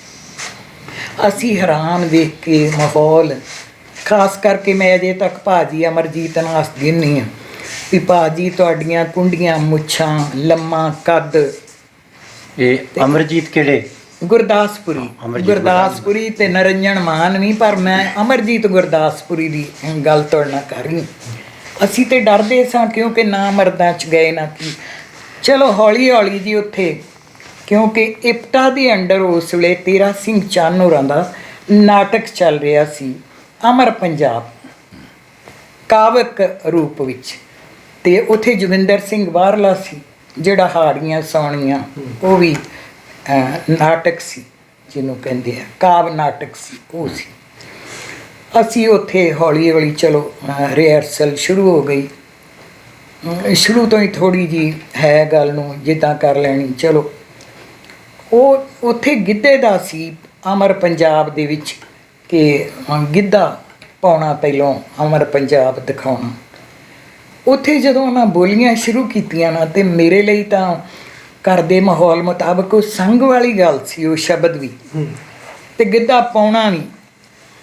ਪਰ ਕਿਉਂਕਿ ਅਸੀਂ ਤਾਂ ਗਏ ਸਾਂ, ਫਿਰ ਡਿਸਿਪਲਿਨ 'ਚ ਰਹਿਣ ਦੀ ਵੀ ਆਦਤ ਸੀ।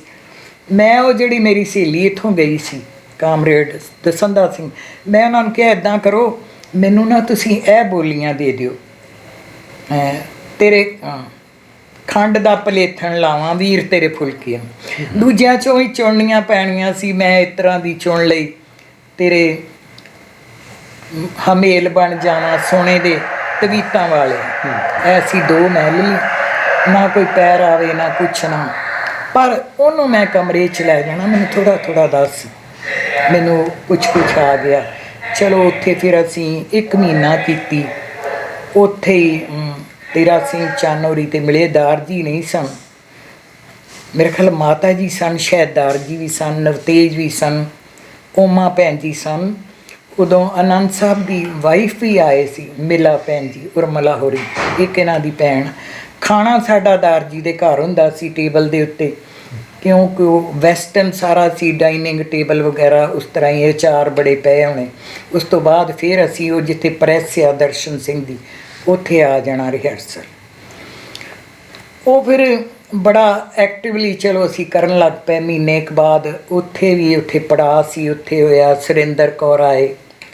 ਉਸ ਤੋਂ ਬਾਅਦ ਅਸੀਂ ਅੰਮ੍ਰਿਤਸਰ ਕਰਨਾ ਸੀ, ਟੈਂਪਰੈਂਸ ਹਾਲ, ਅਤੇ ਫਿਰ ਮੰਡੂਆ ਜਿਹਨੂੰ ਕਹਿੰਦੇ ਮਾਣਾ ਸਿੰਘ ਦਾ ਮੰਡੂਆ ਸੀ, ਜਿਹੜੀ ਚਿੱਤਰਾ ਟਾਕੀ, ਉਹ ਵੀ ਕੱਲ੍ਹ ਕਿਸੇ ਨੇ ਫੇਸਬੁੱਕ 'ਤੇ ਪਾਇਆ ਸੀ, ਸੁਲਤਾਨਵਿੰਡ ਦੇ ਸਾਡੇ ਰਿਸ਼ਤੇਦਾਰ ਸੀ ਜਿਨ੍ਹਾਂ ਦਾ, ਉੱਥੇ ਸੀ। ਅਤੇ ਅਸੀਂ ਬੜੇ ਖੁਸ਼ ਕਿ ਅੱਜ ਸਾਡੀ ਮਦਰ ਨੇ ਵੀ ਪਿੰਡੋਂ ਆਉਣਾ, ਕਿਉਂਕਿ ਅਸੀਂ ਤਾਂ ਪ੍ਰੈਕਟਿਸ ਕਰ ਲਈ ਸੀ ਕਿ ਬੀਜੀ ਖੁਸ਼ ਹੋਣਗੇ। ਨਾਲੇ ਉਹ ਥੀਮ ਹੀ ਐਸੀ ਸੀ ਕਿ ਪੰਜਾਬ ਕੀ ਆ, ਅੰਗਰੇਜ਼ ਕੀ ਹਮਲਾ ਕਰਦਾ ਹੈ, ਕਿਸ ਤਰ੍ਹਾਂ ਅੰਗਰੇਜ਼ਾਂ ਨੇ ਉਹ ਸਾਡਾ ਕਲਚਰ ਖ਼ਤਮ ਕੀਤਾ, ਉਹ ਬੜਾ ਸਾਰਾ ਕੁਝ ਸੀ ਨਾ, ਇਨਕਲਾਬੀ ਗੱਲ ਸੀ। ਉਹ ਬੀਜੀ ਉੱਪਰ ਬੈਠੇ ਸੀ ਕਰਕੇ ਅਸੀਂ ਨਿੱਕੀਆਂ ਨਿੱਕੀਆਂ ਦੌੜੀਆਂ ਆਈਆਂ ਬਾਹਰ, ਅਤੇ ਬੀਜੀ ਦੇ ਮਗਰ ਕੇ ਖੁਸ਼ ਹੋਣਗੇ। ਅਤੇ ਬੀਜੀ ਨੇ ਮੇਰੀ ਵੱਡੀ ਭੈਣ ਸਾੜੀ ਪਾਉਂਦੇ ਸਨ, ਅਸੀਂ ਵੀ ਸਾੜੀਆਂ ਹੀ ਪਾਈਆਂ ਯੂਨੀਵਰਸਿਟੀ ਤੱਕ ਬਾਅਦ। ਭੈਣ ਜੀ ਨੇ, ਬੀਜੀ ਨੇ ਮੇਰੀ ਭੈਣ ਵੱਡੀ ਦੀ ਸਾੜੀ ਦਾ ਪੱਲਾ ਫੜ ਲਿਆ। ਉਹਨਾਂ ਕਿਹਾ ਉਸ ਵੇਲੇ ਸਿੰਘ ਸਭਾ ਦਾ ਵੇਖੋ ਅਸਰ ਕਿੰਨਾ ਸੀ ਸਾਡੇ ਘਰ ਦੇ ਮਾਹੌਲ। ਉਹ ਕਹਿਣ ਲੱਗੇ ਬੀਬੀ ਦੇਖ ਲਾ, ਅੱਜ ਤੂੰ ਜੋ ਕਰਾ ਲਿਆ, ਮੁੜ ਕੇ ਇੱਧਰ ਨਹੀਂ ਇਹਨਾਂ ਨੂੰ ਇਸ ਕੰਮ ਲਾਉਣਾ। ਸਾਡੇ ਵੀ ਮੂੰਹ ਮਸੋਸੇ ਜਿਹੇ ਹੋ ਗਏ। ਚਲੋ ਪਰ ਅਸੀਂ ਉਹ ਫਿਰ ਕਰਦੇ ਰਹੇ। ਉਸ ਤੋਂ ਬਾਅਦ ਅਸੀਂ ਕਾਫੀ ਚੰਗਾ, ਅਮਰਜੀਤ ਭਾਜੀ ਨੇ ਤੇ ਸਾਡਾ ਬਹੁਤ ਨੇੜ ਸੀ। ਫਿਰ ਉਹਨਾਂ ਦੀ ਜਦੋਂ ਦੂਸਰੀ ਸ਼ਾਦੀ ਹੋਈ, ਉਹ ਟਾਂਗਰੇ ਦੀਪ ਹੋਰੀ ਸਾਡੇ ਕੋਲ ਜਾ ਕੇ ਪੜ੍ਹੇ। ਹੱਸਦੇ ਸਾਂ ਵੀ ਸਾਡਾ 3 ਪੀੜ੍ਹੀਆਂ ਦਾ। ਫਿਰ ਉਹਨਾਂ ਦੀ ਲੜਕੀ ਭਾਗਿੰਦਰ ਯੂਨੀਵਰਸਿਟੀ ਪੜ੍ਹੀ। ਚਲੋ ਉਹ ਉਹਨਾਂ ਕੁ ਅਸੀਂ ਮਾਹੌਲ ਉੱਥੇ ਰੱਖਿਆ, ਲੇਕਿਨ ਘਰ 'ਚ ਕਿਉਂਕਿ ਸੰਗੀਤ ਦਾ ਮਾਹੌਲ ਹੀ ਨਹੀਂ ਸੀ, ਸ਼ਾਦੀਆਂ ਹੋ ਰਹੀਆਂ ਸਨ, ਲੇਕਿਨ ਨਾ ਪਿੰਡ ਕੋਈ ਭੈਣਾਂ ਦੀ ਸ਼ਾਦੀ ਤੇ ਹੋਣੀ ਨਾ ਸਾਡੀ ਵੀ ਹੋਣੀ। ਰਿਟਾਇਰ ਹੋਣ ਤੋਂ ਬਾਅਦ ਜਦੋਂ ਮੈਂ ਘਰ ਬੈਠੇ ਹੋਣਾ ਨਾ ਵਿਹਲੇ, ਮੈਂ ਹੈਰਾਨ ਆ ਜਿਹੜੀ ਇੱਕ ਗੱਲ 'ਚ ਮੈਂ ਤੁਸੀਂ ਕਲੀਅਰ ਕਰ ਲਓ ਕਿ ਲੋਕ ਧਾਰਾ ਪਰਛਾਵੇਂ ਵਾਂਗੂ ਤੁਹਾਡੇ ਨਾਲ ਤੁਰਦੀ ਹੈ। ਵਾਹ। ਜਿਸਨੇ ਕਦੀ ਗਾਇਆ ਨਹੀਂ, ਬੋਲੀਆਂ ਜ਼ਿਆਦਾ ਪਾਈਆਂ ਨਹੀਂ, ਉੱਥੇ ਬੈਠਿਆਂ ਚਲੋ ਕਿਸੇ ਵੇਲੇ ਸਬਜ਼ੀ ਕੱਟ ਰਹੇ ਹੋ, ਮਾਈਆਂ ਨੂੰ ਬੀਬੀ ਮੈਂ ਕੱਟ ਕੇ ਦੇਣੀ ਤੈਨੂੰ, ਬੈਠੀ ਆ, ਉਹ ਆਈ ਜਾਣਾ। ਤੇ ਖਾਸ ਗੱਲ ਸੀ ਜੀ, ਧੁਨ ਵੀ ਮੈਨੂੰ ਉਹੋ ਹੀ ਆਈ ਜਾਣੀ ਕੇਕ ਲਾ ਕੇ। ਮੈਂ ਨਾ ਉਹ 2-3 ਵਾਰਾਂ ਬੋਲੀਆਂ ਪਾਈਆਂ, ਪਰ ਮੇਰੇ ਦਿਮਾਗ 'ਤੇ ਇੱਕ ਸਮਾਜ ਪਹਿਲਾਂ, ਫਿਰ ਮੈਂ ਨਾ ਸਮਾਜਿਕ ਤੌਰ 'ਤੇ ਜੋ ਮੈਨੂੰ ਨਜ਼ਰ ਆਉਂਦਾ ਸੀ ਨਾ, ਉਹ ਬੋਲੀਆਂ ਸ਼ੁਰੂ ਕਰ ਦਿੱਤੀਆਂ ਭਰੂਣ ਹੱਤਿਆ ਬਾਰੇ, ਦੂਸਰੀਆਂ ਲੜੀਵਾਰ। ਬਣਾਉਂਦਿਆਂ ਕੋਈ 100 ਬੋਲੀ ਜਿਹੜੀ ਮੇਰੇ ਕੋਲ ਤਿਆਰ ਹੋ ਗਈ। ਫਿਰ ਮੇਰੇ ਦਿਮਾਗ 'ਚ ਆਇਆ, ਕਿਉਂਕਿ ਕਿਤਾਬਾਂ ਤੇ ਬਹੁਤ ਛਪਦੀਆਂ, ਤੁਹਾਨੂੰ ਪਤਾ ਟੀਚਰਾਂ ਨੇ ਜਦੋਂ ਇੰਟਰਵਿਊ ਦੇਣੀ ਹੁੰਦੀ ਤੇ ਇਹ ਸੌਖਾ ਫੀਲਡ ਲੱਗਦਾ, ਉਹ ਕਿਤਾਬਾਂ ਉੱਥੇ ਗਿਣੀਆਂ ਜਾਂਦੀਆਂ। ਮੈਨੂੰ ਇੰਝ ਲੱਗੇ ਕਿ ਕੁਛ ਨਵੀਆਂ ਹੋਣੀਆਂ ਚਾਹੀਦੀਆਂ, ਕਿਉਂਕਿ ਇੱਕ ਗੱਲ ਮੈਂ ਸਮਝ ਲਈ ਸੀ, ਮਰ ਜਾਣ ਸਿੰਘ ਸਭੀਏ ਜਿਨ੍ਹਾਂ ਪਿੰਡ ਦੇ ਗਿੱਧੇ ਬੰਦ ਕੀਤੇ। ਅੱਛਾ। ਤੇ ਮੈਨੂੰ ਉਹ ਗੱਲ ਯਾਦ ਆਉਂਦੀ ਸੀ ਕਿ ਔਰਤਾਂ ਨੇ ਕਦੀ ਵੀ ਇਹਨੂੰ ਸਵਕਾਰਿਆ ਨਹੀਂ ਕਿ ਗੀਤ ਸੰਗੀਤ ਪ੍ਰਵਾਨ ਨਹੀਂ ਕਰ। ਫਿਰ ਮੈਂ ਇੱਕ ਮੈਂ ਕਿਉਂਕਿ ਇੱਕ ਵਾਰ ਮੈਂ ਉਦੋਂ ਯੂਨੀਵਰਸਿਟੀ ਸਾਂ ਤੇ ਮੇਰੇ ਮਨ 'ਚ ਆਇਆ, ਮੈਂ ਮਨ 'ਚ ਹੁੰਦਾ ਸੀ ਉਹ ਕੰਮ ਕਰਾਂ, ਰੇਅਰ ਕਰਾਂ, ਦੁਹਰਾਓ ਨਾ ਆਵੇ। ਮੈਂ ਪੱਟੀ ਚਲੇ ਗਈ ਇੱਕ ਸਟੂਡੈਂਟ ਨਾਲ, ਉਹ ਹਾਲਾਤ ਵੀ ਉਦੋਂ ਖਰਾਬ ਸੀ, ਉਹ ਕਹਿੰਦੇ ਭਾਊ ਕਰਨ ਨਹੀਂ ਦਿੰਦੇ। ਮੈਂ ਕਿਹਾ ਕੋਈ ਨਹੀਂ ਬੇਟਾ ਤੁਸੀਂ ਕਰੋ, ਜਦੋਂ ਆਉਣਗੇ ਮੈਂ ਕਹਿ ਦੂੰ ਕਿ ਵੀਰੇ ਔਰਤਾਂ ਦੇ ਮਨਾਂ ਦੇ ਦੁੱਖਾਂ ਦੀ ਗੱਲ ਆ, ਇਹ ਕੋਈ ਮਨੋਰੰਜਨ ਨਹੀਂ ਹੈਗਾ। ਮੈਂ ਲੰਮੇ ਗੀਤ ਲੱਭ ਰਹੀ ਸੀ, ਉਹ ਮੈਂ 80 ਗੀਤ ਇਕੱਠੇ ਕਰ ਲਏ ਜੀ। ਇੱਥੇ ਆ ਕੇ ਪਿਆ ਸੀ ਤੇ ਡਾਕਟਰ ਸੰਤੋਖ ਸਿੰਘ ਸ਼ਹਿਰ ਜਾ ਘਰ ਨੇੜੇ ਸੀ, ਆ ਗਏ, ਕਹਿੰਦੇ ਕੀ ਕਰਦੇ ਹੋ? ਮੈਂ ਭਾਜੀ ਆਹ ਕੀਤਾ ਤੇ ਕੁਛ ਪਤਾ ਨਹੀਂ ਲੱਗਦਾ, ਤਿਆਰ ਵੀ ਕਰ ਲਈਆਂ ਤੁਹਾਨੂੰ। ਉਹ ਕਹਿੰਦੇ ਫੜਾਓ ਮੈਨੂੰ, ਕਹਿੰਦੇ ਤੁਸੀਂ ਇਹ ਕਿਤਾਬ ਛਾਪਣੀ ਹੈ। ਹੁਣ ਵੀ ਉਹ ਕਹਿੰਦੇ ਕਿ ਤੁਸੀਂ ਇਹਦੀਆਂ ਸੀਡੀਆਂ ਕਿਉਂ ਨਹੀਂ ਬਣਾ ਰਹੇ, ਤੁਹਾਨੂੰ ਇਤਿਹਾਸ ਨੇ ਕਦੀ ਮਾਫ ਨਹੀਂ ਕਰ। ਜੇ ਦੀਪ ਦਵਿੰਦਰ ਦੀ 80 ਗੀਤ ਹੋਣਗੇ ਨਾ, ਐਟ ਲੀਸਟ 50 ਗੀਤ ਕਿਸੇ ਬੁੱਕ 'ਚ ਨਹੀਂ ਹੋਣਗੇ। ਤੁਸੀਂ ਇੱਥੋਂ 40 ਲਾ ਲਓ। ਇਤਿਹਾਸਕ ਗੀਤ ਮਜੀਠ ਕਟਵਿੰਦੀ ਲੈ ਚਲੇ, ਮਹਿਲੀ ਪਈ ਹੜਤਾਲ, ਮਜੀਠ ਕੁੱਟਦੀਆਂ ਸੀ ਨਾ, ਲੈ ਚਲੇ ਮਹਿਲੀ ਪਈ ਹੜਤਾਲ, ਐਂ ਚੁੱਪ ਚਾਪ ਹੋ ਗਈ, ਸੱਦੋ ਜੀ ਮੇਰੇ ਸਹੁਰੇ ਨੂੰ ਜਿਹਦੀ ਨਹੁੰ ਬੱਧੀ ਜਾ। ਉਹ ਫਿਰ ਸਾਰਾ ਵਾਪਿਸ, ਸਹੁਰਾ ਵੀ ਆ ਕਹਿੰਦਾ, ਪਤੀ ਵੀ ਕਹਿੰਦਾ ਭਈ ਹੋਰ ਕਰ ਲਾਂਗੇ ਵਿਆਹ, ਦੇਵਰ ਜੇਠ, ਚਲੋ ਇਹ ਗੱਲਾਂ ਚੱਲਦੀਆਂ। ਉਹ ਜਿਹੜੇ ਇਤਿਹਾਸਕ ਗੀਤ ਜਦੋਂ ਮਨ 'ਚ ਲੱਗੇ, ਫਿਰ ਉਹ ਹੁਣ ਗੱਲ ਬੋਲੀਆਂ ਦੀ ਉਹ ਕਿਤਾਬ ਛਪ ਗਈ। ਫਿਰ ਇਹ ਬੋਲੀਆਂ ਤੇ ਮੇਰੇ ਦਿਮਾਗ 'ਚ ਇੰਨਾ ਕਿ ਜੇ ਉਦੋਂ ਬੋਲੀਆਂ ਬਣ ਸਕਦੀਆਂ ਸਨ, ਫਿਰ ਵੀ ਮੈਂ ਦੇਖੀਆਂ ਪਾਕਿਸਤਾਨ 'ਚ ਤੁਹਾਨੂੰ ਕੁਛ ਕਿਤਾਬਾਂ ਮਿਲਣਗੀਆਂ ਲੋਕ ਬੋਲੀਆਂ ਦੀਆਂ, ਉਹ ਮੈਂ ਸਾਡੇ ਸਾਹਮਣੇ ਭੈਣ ਜੀ ਸੁਰਜੀਤ ਸੀ, ਉਹਨਾਂ ਕੋਲ ਲੈ ਜਾਣੀਆਂ, ਉਰਦੂ ਦੀਆਂ ਪੰਜਾਬੀ ਕਰਾਈਆਂ, ਬਹੁਤ ਅੱਛੀਆਂ ਬੋਲੀਆਂ ਜਿਹੜੀਆਂ ਆਮ ਸਨ। ਜਿਸ ਤਰ੍ਹਾਂ ਇੱਕ ਛਵੀਆਂ ਦੇ ਕੁੰਡ ਮੁੜ ਗਏ, ਉੱਚੇ ਪੁਲ 'ਤੇ ਲੜਾਈਆਂ ਹੋਈਆਂ, ਮੇਰਾ ਇੰਟਰਸਟ ਵਿੱਚ ਉਹ ਵੀ ਸਿਖਾਇਆ। ਫਿਰ ਮੈਂ ਆਪ ਬੋਲੀਆਂ ਬਣਾਉਣੀਆਂ ਸ਼ੁਰੂ ਕਰ ਦਿੱਤੀਆਂ। ਜਿਹੜੀ ਪਹਿਲੋਂ ਭਰੂਣ ਹੱਤਿਆ 'ਤੇ ਹੀ ਚੱਲਦੀ ਸੀ, ਖੇੜੇ ਖੇੜੇ ਖੇੜੇ, ਧੀਆਂ ਦੇ ਪਟੋਲੇ ਮੁੱਕ ਗਏ, ਸੁੱਚੇ ਹੋ ਗਏ ਬਾਪ ਦੇ ਵਿਹੜੇ, ਸੁੱਜੇ ਹੋ ਗਏ ਬਾਪ। ਖਾਸ ਕਰਕੇ ਭਰੂਣ ਹੱਤਿਆ ਦਾ ਸੀ। ਪੁੱਤਾਂ ਦੀਆਂ ਸੁੱਖਣਾ ਦੇ ਮਾਵਾਂ ਫੀਤੇ ਪੁੱਤਾਂ ਦੀਆਂ ਸੁੱਖਣਾ ਦੇ ਮਾਵਾਂ ਕਈ ਥਾਂ ਚਲੀਏ ਕੀਤੇ। ਉਹ ਧੁਨ ਆਉਣੀ, ਉਹ ਆਵਾਜ਼ ਆਉਣੀ, ਜਿੱਥੇ ਪਿੰਡ ਦਾ ਵੀ ਮਾਹੌਲ ਕਲਚਰ ਸੀ, ਫਿਰ ਵੀ ਚਲੋ ਜਿੱਦਾਂ ਰਹੇ। ਮੈਂ ਹੈਰਾਨ ਸੀ ਵੀ ਇਹ ਲੋਕ ਧਾਰਾ ਪਰਛਾਵੇਂ ਵਾਂਗੂ ਮੇਰੇ ਨਾਲ ਕਿਸ ਤਰ੍ਹਾਂ ਆ ਗਈ, ਜਿਹੜੀ ਅਜੇ ਵੀ ਉਸੇ ਤਰ੍ਹਾਂ ਆਉਂਦੀ। ਫਿਰ ਮੈਂ 100 ਬੋਲੀ ਹੁਣ ਬਣਾਈ ਹੈ ਜੀ, ਹਰ ਵਿਸ਼ੇ 'ਤੇ ਜਿੱਦਾਂ ਇੱਕ ਵੀ ਮੈਂ ਉਹਨਾਂ ਦਾ ਹੁਣ ਮੈਂ ਚਿਹਨਾਤਮਕ ਅਧਿਐਨ ਕਿਤਾਬ ਤਿਆਰ ਕਰ ਰਹੀ ਹਾਂ, ਕਿਉਂਕਿ ਲੋਕ ਯਾਨ ਦੇ ਵਿੱਚ ਬੋਲੀਆਂ ਗੀਤ ਹੈ ਚਿਹਨਾਂ ਵਿੱਚ। ਜਿਵੇਂ ਬਾਬਲ ਮੇਰੇ ਮੁੰਡਾ ਲੱਭਾ, ਦਾਰੂ ਪੀ ਆਖਦਾ, ਉਹਦੀ ਕੀ ਤੂੰ ਲੱਗਦੀ ਜੋ ਝੀਤਾਂ ਵਿੱਚੋਂ ਝਾਕਦਾ। ਸਾਰੇ ਚੇਨ ਆ ਇਸ ਤਰ੍ਹਾਂ ਦੀਆਂ। ਫਿਰ ਉਹ ਮੈਂ ਚਲੋ ਤਿਆਰ ਕਰ ਰਹੀ ਹਾਂ, ਮੈਂ ਉਹਦੀ ਗੱਲ ਕਰ ਰਹੀ ਹਾਂ। ਅੱਜ ਤੇ ਸਾਡੇ ਕੋਲ ਧੁਨਾਂ ਹੈਗੀਆਂ, ਮੇਰੇ ਕੋਲ ਸਾਰੀਆਂ ਹੀ ਧੁਨਾਂ ਜੀ ਪੂਰੀਆਂ ਉਸੇ ਤਰ੍ਹਾਂ ਉਸੇ ਟੋਨ 'ਚੋਂ। ਉੱਥੋਂ ਹੀ ਮੈਨੂੰ ਫਿਰ ਆਇਆ ਕਿ ਇਹ ਜਿਹੜੀ ਧੁਨ ਜਿਹਨੂੰ ਕਹਿੰਦੇ, ਇਹ ਮੇਰਾ ਮਗਰ ਕਿੱਦਾਂ ਪਿੱਛਾ ਕਰਦੀ ਸੀ। ਮੈਂ ਇੱਕ ਹੀ ਕਰਦੀ ਨਾ, ਦੇਖੋ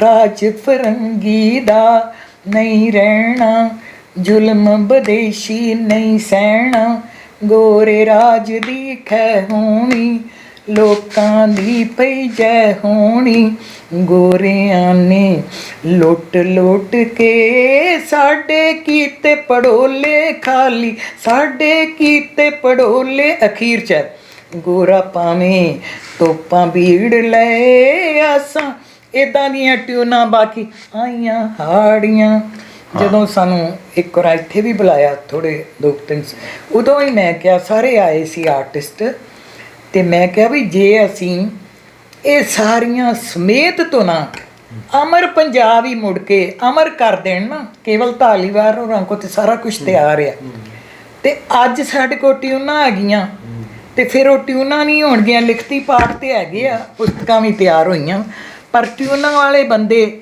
ਸਵਾਏ ਭਾਜੀ ਅਮਰਜੀਤ ਦੇ, ਉਹ ਵਿਚਾਰੇ ਬੁੱਢੇ ਹੋ ਗਏ, ਚਲੋ ਉਹਨਾਂ ਕੋਲ ਤਾਂ ਪੂਰੀਆਂ ਹੋਣਗੀਆਂ। ਮੇਰੇ ਮੁਤਾਬਕ ਅਤੇ ਉਹ ਜਿਹੜੇ ਸੀ ਪ੍ਰੋਫੈਸਰ ਮਾਨ, ਉਹਨਾਂ ਦੀ ਵੀ ਡੈਥ ਹੋ ਚੁੱਕੀ ਆ, ਜਾਂ ਖਿਲਰੇ ਪੁਲਰੇ ਹੋਣਗੇ। ਅਤੇ ਮੈਂ ਤਾਂ ਇੱਥੇ ਹੀ ਆਈ ਹਾਂ, ਮੇਰੇ ਕੋਲ ਟਿਊਨਾਂ ਲੈ ਲਓ, ਇਹ ਮੇਰੇ ਨਾਲ ਚਲੇ ਜਾਣੀਆਂ। ਅਤੇ ਇਸੇ ਨੂੰ ਮੁੜ ਕੇ ਲੋਕਾਂ 'ਚ ਜੋਸ਼ ਆ ਜਾਏ ਵੀ ਇਸ ਤਰ੍ਹਾਂ ਵੀ ਰਾਜ ਬਦਲੀ ਦੀ ਆ, ਇੰਨਾ ਜ਼ੋਰ ਲਾਇਆ ਜਾ ਸਕਦਾ।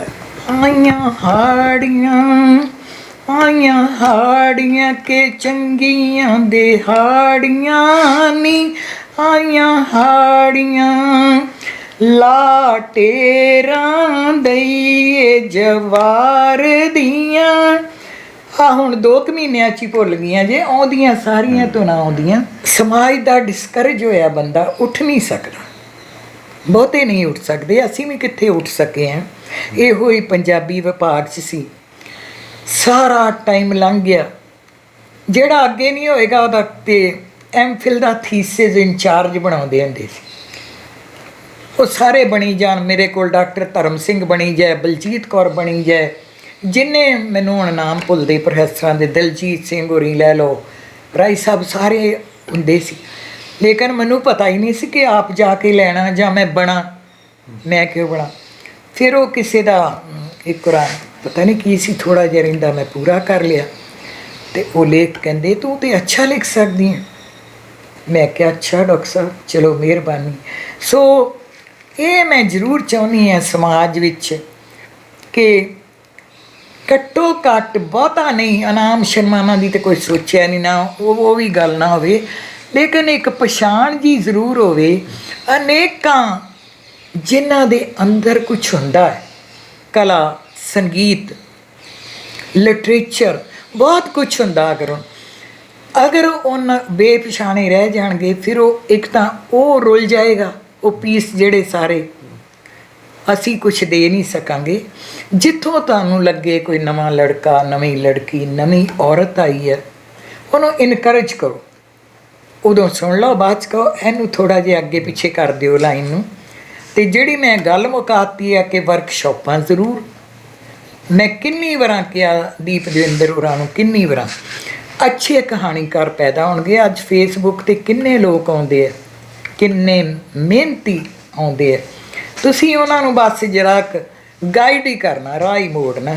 ਆਪ ਇੰਨੀ ਅੱਛੀ ਲਿਖ ਰਹੇ ਹੋ, ਕਵਿਤਾਵਾਂ, ਕਵੀ, ਕਵਿਤਰੀਆਂ ਇੱਥੇ ਕਿੰਨੀਆਂ, ਇੱਕ ਲਾਓ, ਪੜ੍ਹੋ, ਇਹਨੇ ਕਰੇਜ ਕਰਕੇ। ਤੁਸੀਂ ਕਹਿੰਦੇ ਪੰਜਾਬੀ ਪੰਜਾਬੀ ਨਹੀਂ ਆਏਗੀ, ਬਾਕੀ ਮੈਂ ਇੱਕ ਤੁਹਾਡਾ ਵਹਿਮ ਲਾ ਦਿਆਂ ਕਿ ਬਾਹਰ ਪੰਜਾਬੀ ਜ਼ਿਆਦਾ ਵਧੇਗੀ, ਕਿਉਂਕਿ ਸਾਨੂੰ ਉੱਥੇ ਜਿਹੜੇ ਚੈਲੰਜਿਸ ਮਿਲਦੇ ਆ ਨਾ, ਉਹ ਆ।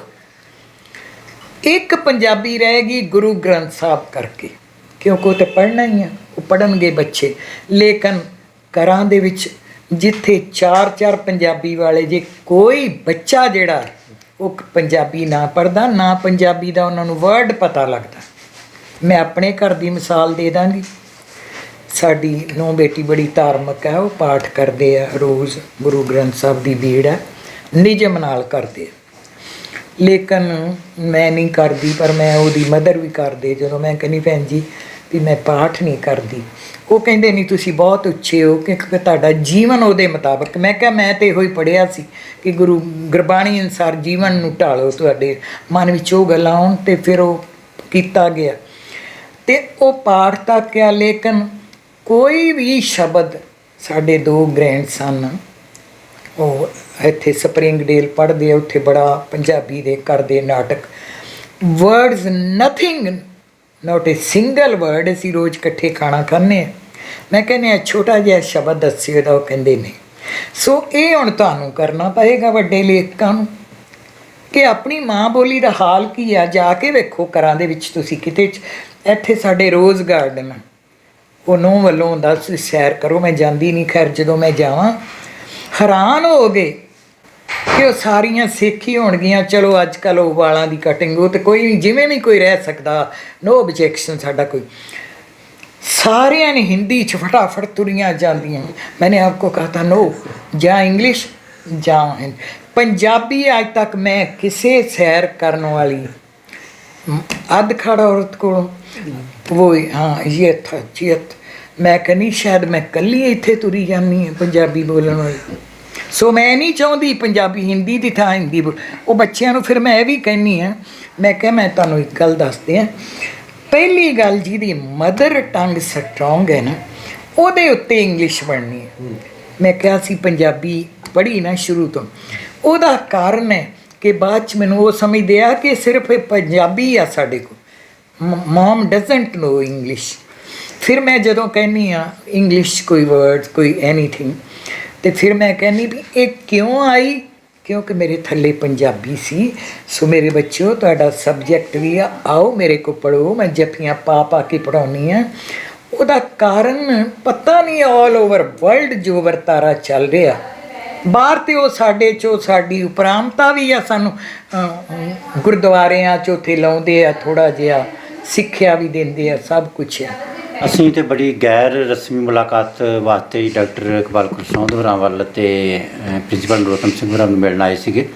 ਲੇਕਿਨ ਜਿੰਨੀਆਂ ਮੁੱਲਵਾਨ ਗੱਲਾਂ ਹੋਈਆਂ ਉਹ ਸਾਡੇ ਵੀ ਜਿੱਥੇ ਨਿੱਜੀ ਤੌਰ 'ਤੇ ਸਾਡੇ ਗਿਆਨ 'ਚ ਵਾਧਾ ਹੋਇਆ, ਉੱਥੇ ਦਸਤਾਵੇਜ਼ ਚੈਨਲ ਲਈ ਵੀ ਇਹ ਇੱਕ ਬਹੁਤ ਮਹੱਤਵਪੂਰਨ ਜਿਹੜੀ ਹੈ ਉਹ ਗੱਲਬਾਤ ਹੈ। ਮੈਂ ਜਿੱਥੇ ਆਪਣੇ ਵੱਲੋਂ ਆਪਣੇ ਦਸਤਾਵੇਜ਼ ਚੈਨਲ ਦੀ ਸਮੁੱਚੀ ਟੀਮ ਵੱਲੋਂ ਡਾਕਟਰ ਇਕਬਾਲ ਕੁਲਸੌਂਦ ਹੋਰਾਂ ਦਾ, ਪ੍ਰਿੰਸੀਪਲ ਨਰੋਤਮ ਸਿੰਘ ਹੋਰਾਂ ਦਾ ਬਹੁਤ ਧੰਨਵਾਦੀ ਹੈ ਕਿ ਉਹਨਾਂ ਨੇ ਸਾਨੂੰ ਟਾਈਮ ਦਿੱਤਾ।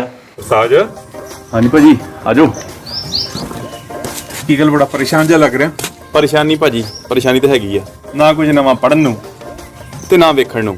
ਬੰਦਾ ਕਿੰਨਾ ਕੁ ਚਿਰ ਆਪਣੇ ਆਪ ਨਾਲ ਗੱਲਾਂ ਕਰੀ ਜਾਵੇ। ਉਹ ਦਿਲ ਕੋ ਛੱਡੀ ਬੈਠਾ, ਤੈਨੂੰ ਨਵੇਂ ਜ਼ਮਾਨੇ ਦੀ ਨਵੀਂ ਚੀਜ਼ ਵਿਖਾਉਣਾ। ਨਵੀਂ ਚੀਜ਼? ਉਹ ਕਿਹੜੀ ਭਾਜੀ? ਕਹਾਣੀਆਂ ਤੇ ਕਵਿਤਾਵਾਂ ਦੇ ਲੇਖਕਾਂ ਨਾਲ ਮੁਲਾਕਾਤ, ਥੀਏਟਰ ਦੇ ਆਰਟਿਸਟਾਂ ਨਾਲ ਮੁਲਾਕਾਤ, ਡਾਇਰੈਕਟਰਾਂ ਨਾਲ ਮੁਲਾਕਾਤ, ਨਵੀਆਂ ਕਿਤਾਬਾਂ ਤੇ ਚਰਚਾ ਤੇ ਹੋਰ ਵੀ ਬਹੁਤ ਕੁਝ। ਜਦੋਂ ਚਾਹੋ ਜਿੱਥੇ ਚਾਹੋ। ਅੱਛਾ, ਇਹ ਕਿਦਾਂ ਭਾਜੀ? ਜਰਾ ਦੱਸੋ ਮੈਨੂੰ ਚੰਗੀ ਤਰ੍ਹਾਂ। ਆਪਣਾ YouTube ਚੈਨਲ ਖੋਲ ਤੇ ਟਾਈਪ ਕਰ ਦਸਤਾਵੇਜ਼ ਮੈਗਜ਼ੀਨ, DASTAVEZ ਮੈਗਜ਼ੀਨ। ਲਿਖਤਾ ਭਾਜੀ? ਇਹ ਤਾਂ ਕਮਾਲ ਹੀ ਹੋ ਗਈ ਭਾਜੀ। ਹੁਣ ਇਸ ਚੈਨਲ ਨੂੰ ਸਬਸਕ੍ਰਾਈਬ ਕਰ ਦੇ ਤੇ ਬੈਲ ਦਾ ਆਈਕਨ ਵੀ ਦਬ ਦੇ। ਭਾਜੀ ਕਰਤਾ ਤੇ ਘੰਟੀ ਵੀ ਦੱਬਤੀ ਜੀ। ਸਾਹਿਤ ਦੇ ਖੇਤਰ ਵਿੱਚ ਨਵੀਂ ਪੁਲਾਂਘ, ਦਸਤਾਵੇਜ਼ ਮੈਗਜ਼ੀਨ। ਜੁੜੋ ਸਾਹਿਤ ਨਾਲ ਜਦੋਂ ਮਰਜ਼ੀ ਜਿੱਥੇ ਮਰਜ਼ੀ। ਤੇਰਾ ਮੇਰਾ ਤੇ ਸਾਡਾ ਸਭ ਦਾ ਦਸਤਾਵੇਜ਼ YouTube ਮੈਗਜ਼ੀਨ।